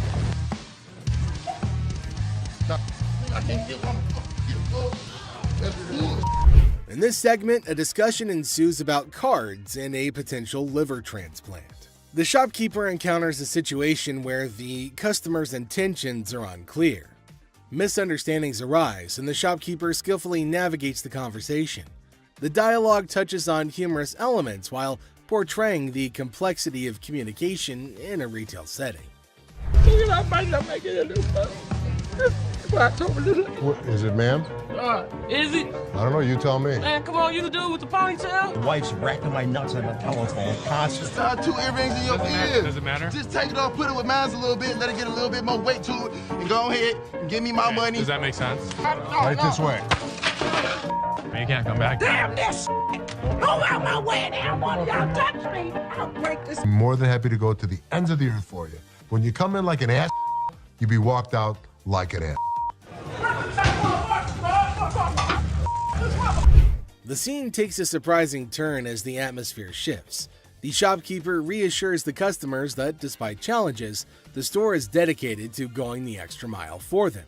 The encounter, starting with tension, concludes with an assurance of excellent service. This final part encapsulates the roller coaster of emotions within a brief time frame, showcasing the highs and lows of customer interactions. You just walked today? Man, how you doing, brother? What's the deal on this TV here? This TV right here is $400. $400? Yep. I was in here 2 weeks ago, sold you this mother for $90. Now you gonna ask me $400 for it, man? In the electronics section of the store, a customer named Robert engages in a conversation about a TV with the store employee. The casual tone sets the stage for what seems like a routine interaction. The customer questions the TV's price, sparking a humorous recount of a previous encounter where he claims to have purchased the same TV for a lower price. Are you kidding me? So you're making a $310 profit off me? Bull, man. Can I help you? Who are you, man? I come in here 2 weeks ago, just like I told this gentleman. Do something with your hair, man. And then y'all gonna sell it for $400? You gonna make that much profit off me? As the dialogue unfolds, the customer expresses dissatisfaction with the marked up price, claiming the store will profit significantly from his purchase. A manager steps in, attempting to resolve the situation. Tensions rise as the customer questions the legitimacy of the price hike and demands a resolution, emphasizing the financial disparity between his purchase and the intended selling price. Brother, where's your receipt? Can you not understand English, my brother? No, I can't, my brother. I don't believe that he wants a TV for nothing. I'll just take the TV, man. No. The customer threatens to take the TV and leave without making a purchase. The manager issues a stern warning, asserting that any attempt to take the TV without completing the transaction will result in immediate removal from the store. The confrontation takes an assertive turn, with both parties standing their ground. Once I get this TV, man, get up off me. Man, get off me. Man, get off me. I ain't going outside. Get my damn shoe, player. Y'all got my shoe. You got my money. It's joint. This guy was acting like a total baby. He wanted attention and he got it. Despite the warnings, the customer decides to leave the store, expressing discontent with the entire experience. He accuses the store of mistreatment and vows never to return. The situation concludes with dramatic flair as the customer exits, leaving behind a sense of dissatisfaction and a promise never to return. How are you? I'm good, how are you? Well, actually, I'm not doing so good. No? My grandma just passed. I'm sorry. I was like hoping to. Okay, so whose ring is this? My grandma's. Oh. So you want to just pawn it, right? Because you want to be able to get it back? Yeah. Okay. Do you have anything else? It's not real. What you mean it's not real? It's not real gold. A guy comes in feeling sad and asks Ashley to pawn his grandma's ring, explaining that she passed away and it's all he has. When Ashley checks the ring, she gently says it's not real. Concerned, she asks if he's got anything else, wanting to help him in a simple way. You saying basically y'all sat up there and waste my time talking to you? You don't waste your time. If you have a TV, you can pawn your TV. What the f*** I look like pawning my TV? Do you have a TV? I need to speak with somebody else because you irritate me flat out. It's acting really erratic and it's making me really nervous. Lower your voice. Don't Lower your tell voice. me Lower what your to do. voice. Don't Lower put your voice. finger in Lower my your face. voice. Lower your Don't voice. put your finger. Ashley breaks the news that the ring isn't real. The person gets upset, saying it's not fake. Ashley suggests pawning a TV instead, but he questions why he should. Despite Ashley's efforts, the man gets angrier, repeatedly telling her to lower her voice. Ashley asks him not to point fingers at her face, but he ignores her. I'm trying to help you solve your Like this, issue. lower your voice. The next thing I know, this guy snapped. Lower Don't your tell voice. me Lower what your to do. voice. Don't Lower put your your voice. finger. You got me up. No, let's go. Man, get up. Let me go. Let me go. On the ground. On the ground. On the ground, mother. The security guard intervenes, slamming the upset person to the ground and then dragging him out of the pawn shop. The situation escalates and the guard takes decisive action to maintain order. Next up, we've got this episode where a heavily muscled individual made his way over to meet Les to complain about equipment he got from the store that got busted. Somebody bought this. This piece of junk I bought in here just a couple days ago. It don't work now. It's broken. What is it? Little ab lounger I bought here, man. Workout. In the midst of the pawn shop's hustle, a burly customer approaches Les with a complaint.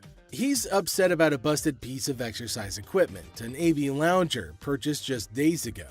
Les, sticking to the store policy, explains that they can only provide an exchange, not a cash refund. Tensions rise as the customer vehemently rejects the idea of an exchange, demanding his money back. They can only hand over another item in place of the faulty one. If you had the receipt, I could give you an exchange. I could give you something. I don't want an exchange because it's probably going to be some again. How about you just get my money? As the disagreement escalates, the customer insists on a cash refund, dismissing the option of another item. Les faces a dilemma, stuck between policy and customer satisfaction. The clash intensifies as the customer becomes forceful in his demand for a monetary refund, setting the stage for a heated confrontation. Les could match him word for word without fear. Better be some money. Or what? Or what? There's going to be a problem. How about What that? kind of... Les, accompanied by his trusty companion Byron the Snuggle Bear, stands his ground. The customer challenges Les with threats of problems if he doesn't comply. Unfazed, Les maintains his position, asserting that the store's policy is non-negotiable. The heir becomes charged with confrontation as both parties refuse to back down. I don't need As things got super heated between Les and the customer, Byron tried to step in to calm the man down. As the situation reaches a boiling point, Les and the customer engage in a verbal showdown. The customer grows increasingly forceful and Les warns against physical contact. Byron attempts to mediate and calm the customer, but his intervention takes an unexpected turn, adding a new layer of tension to the already heated exchange. Really? The confrontation takes a risky turn when the customer, ignoring Les's warnings, attempts physical contact. Byron, in a misguided attempt to intervene, escalates the situation further. Les stands firm, refusing to be intimidated while tensions continue to rise.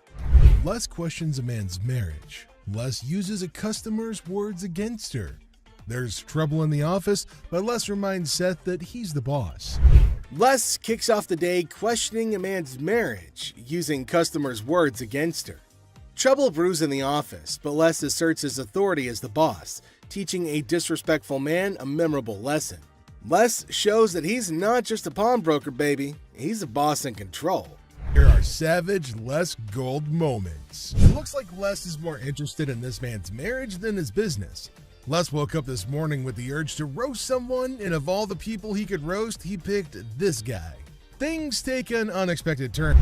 Now, in a surprising twist, Les dives into the man's marriage, leaving everybody shocked. Les humorously challenges the man's absurd scenario, roasting him in a way that only Les can. The man's attempt to buy an anniversary present with his wife's jewelry backfires, adding a touch of humor to the pawn shop drama. Get a watch for my wife's anniversary. Oh, it's not your anniversary too? Well, yeah, it is mine too. How many years you been together? 25 years. Oh, okay. How many good ones? So how did you get these? Well, we were going through some of her jewelry. And she said, this belonged to my grandma. They're not real. Les posts a customer's watch request, questioning the authenticity of the jewelry. Unfazed, Les detects the fake and confronts the customer's peculiar anniversary gift plan. The customer tries to defend himself, but Les, in his signature style, keeps it real and uncovers the truth behind the fake jewelry. And hold on a second. How come the old man wants to buy his wife an anniversary present with her own jewelry? That is one hell of a ridiculous scenario. What this man could have done at this moment is leave. But nope, some of these customers love to start drama. This is older than both of us. It probably is. But it was fake when it was made, and it's still fake. Les faces a customer who crosses the line, insulting his family. For the first time, Les takes matters into his own hands, delivering a stern warning. The tension rises as Les draws the line, showcasing a side of him that won't tolerate disrespect towards his loved ones. Ma'am? Okay, I've seen your wife. Listen, mother, there's two things you don't talk about. What's that? My wife and my family. Oh, here's the deal. For a moment, we thought...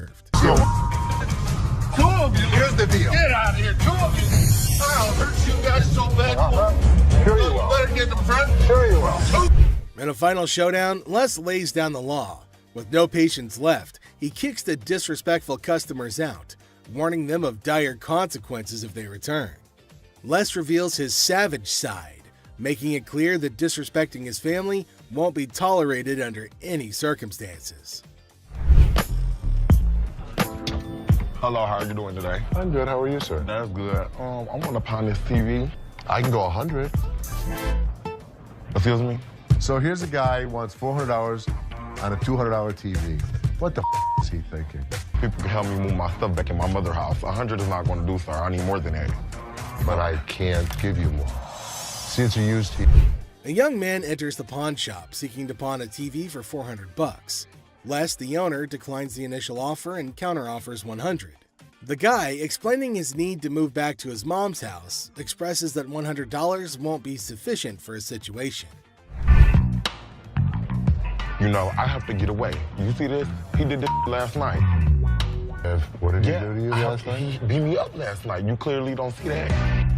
See, you know what? You about to cause me to lose my mother temper. I try to give him the benefit of the doubt. I thought he had nice skin. He didn't have any bruises on him. I don't need to call security. You don't need to call them. What The guy made up a story about daily abuse from his roommate, seeking empathy to pawn the TV for his escape. Les remained skeptical, noting the absence of visible bruises, praising the boy's clear skin. In response, the boy, feeling cornered, requests the involvement of security, hinting at a potential dramatic turn of events. What you gonna do? What, you from Africa? Oh, okay. Anyway, like I said, can you give me the 400? We sell them for $200. Hold on. Y'all. Thank so much. Fred. Have a nice day. You. Thank you. You better lucky I'm gonna throw this big mother at. Where is my key? Les, trying to find a middle ground, offers $125, but the boy declines and insists on calling the guards. Les, unfazed, reveals the presence of the guard behind the boy. The situation ends with the boy taking the TV and leaving the pawn shop without the need for additional security intervention. How about your fat ass take it out? You work here, ain't you getting paid to do this? I look like a butler to you. I don't give a my gonna come in here and get this motherfucker. You better. His big ass gonna beat your little ass, fat bitch. Hit me with army. Motherfucker, come from behind this counter. A tense situation arises as a black woman directs angry shouts at a guard. The guard, responding defensively, questions her, asking if he appears to be a butler in a moment of unexpected confrontation. You get back there. Your big ass on my way. Get this motherfucking speaker and take it outside. You want me to stop? Take the. You brought it in. You're gonna take it out. So take it out. I'm not picking that up Then and you're taking it leaving it outside. Y'all can get your old ass Take out. your ass out of here. I'm What's gonna your take bitch ass out of here, y'all. You're not going to come in threatening my employees. Who gonna bring it outside? Despite Seth's efforts to intervene, the black woman continues her relentless shouting.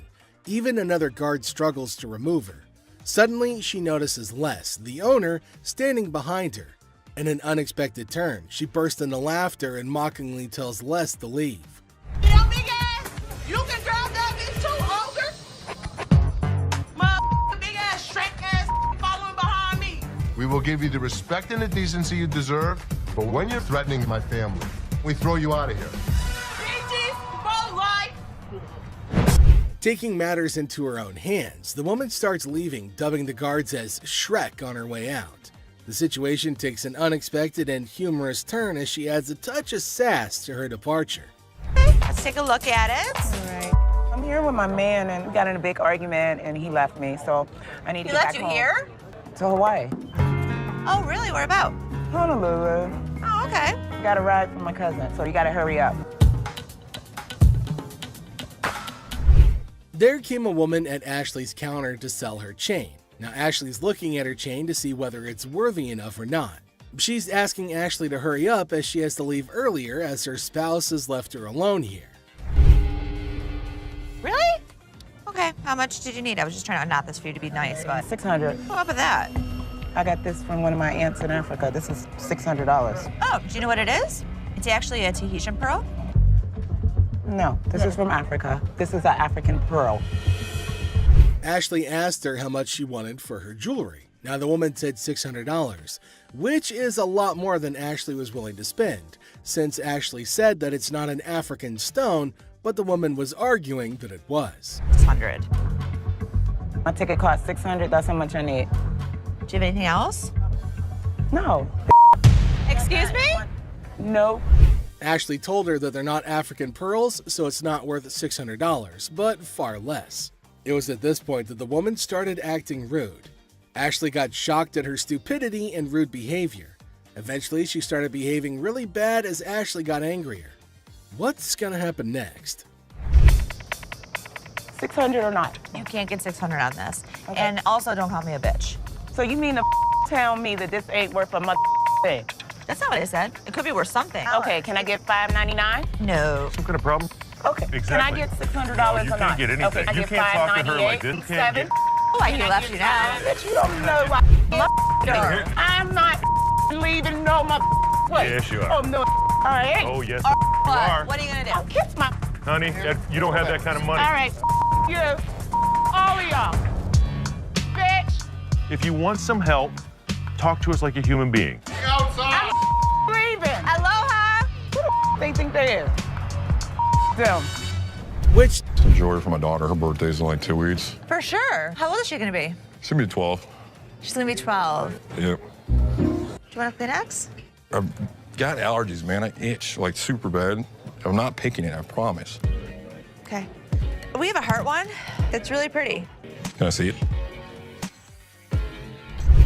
There came a man to Ashley asking for something to buy for his daughter. Now, he inferred that she's about 12 years old and he wants something interesting for her. But he's constantly picking his nose, which was making Ashley cringe. He's not stopping from doing such cryptic things, but he's constantly doing it in public. Ashley asked him to let her know if there was something he was interested in buying for his daughter. Look at it. How much you want to spend? Like 100, 150, but 75. can I touch it though? That's bull. I was charging him like $75 on this watch just to give him a deal so he didn't have to touch it with his snotty hands. Can I see the sanitizer for a second? Now, the man selected a watch, but Ashley didn't want him to touch anything with his dirty hands. She asked him about his range and he said he wants something under $100, and the watch was $75. The man didn't agree to buy it. Now Ashley's just getting furious over his silliness. I can use sanitizer. Why don't you guys go yourself? I don't even care about the sale anymore. I just want him out of here.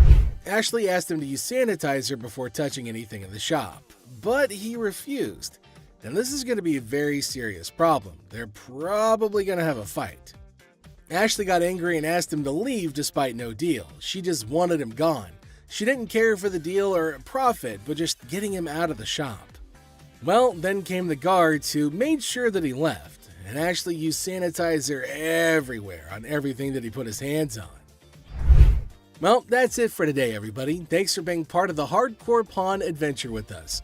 We hope you like the drama and the surprises. Stay tuned for more pawn shop stories. See you next time.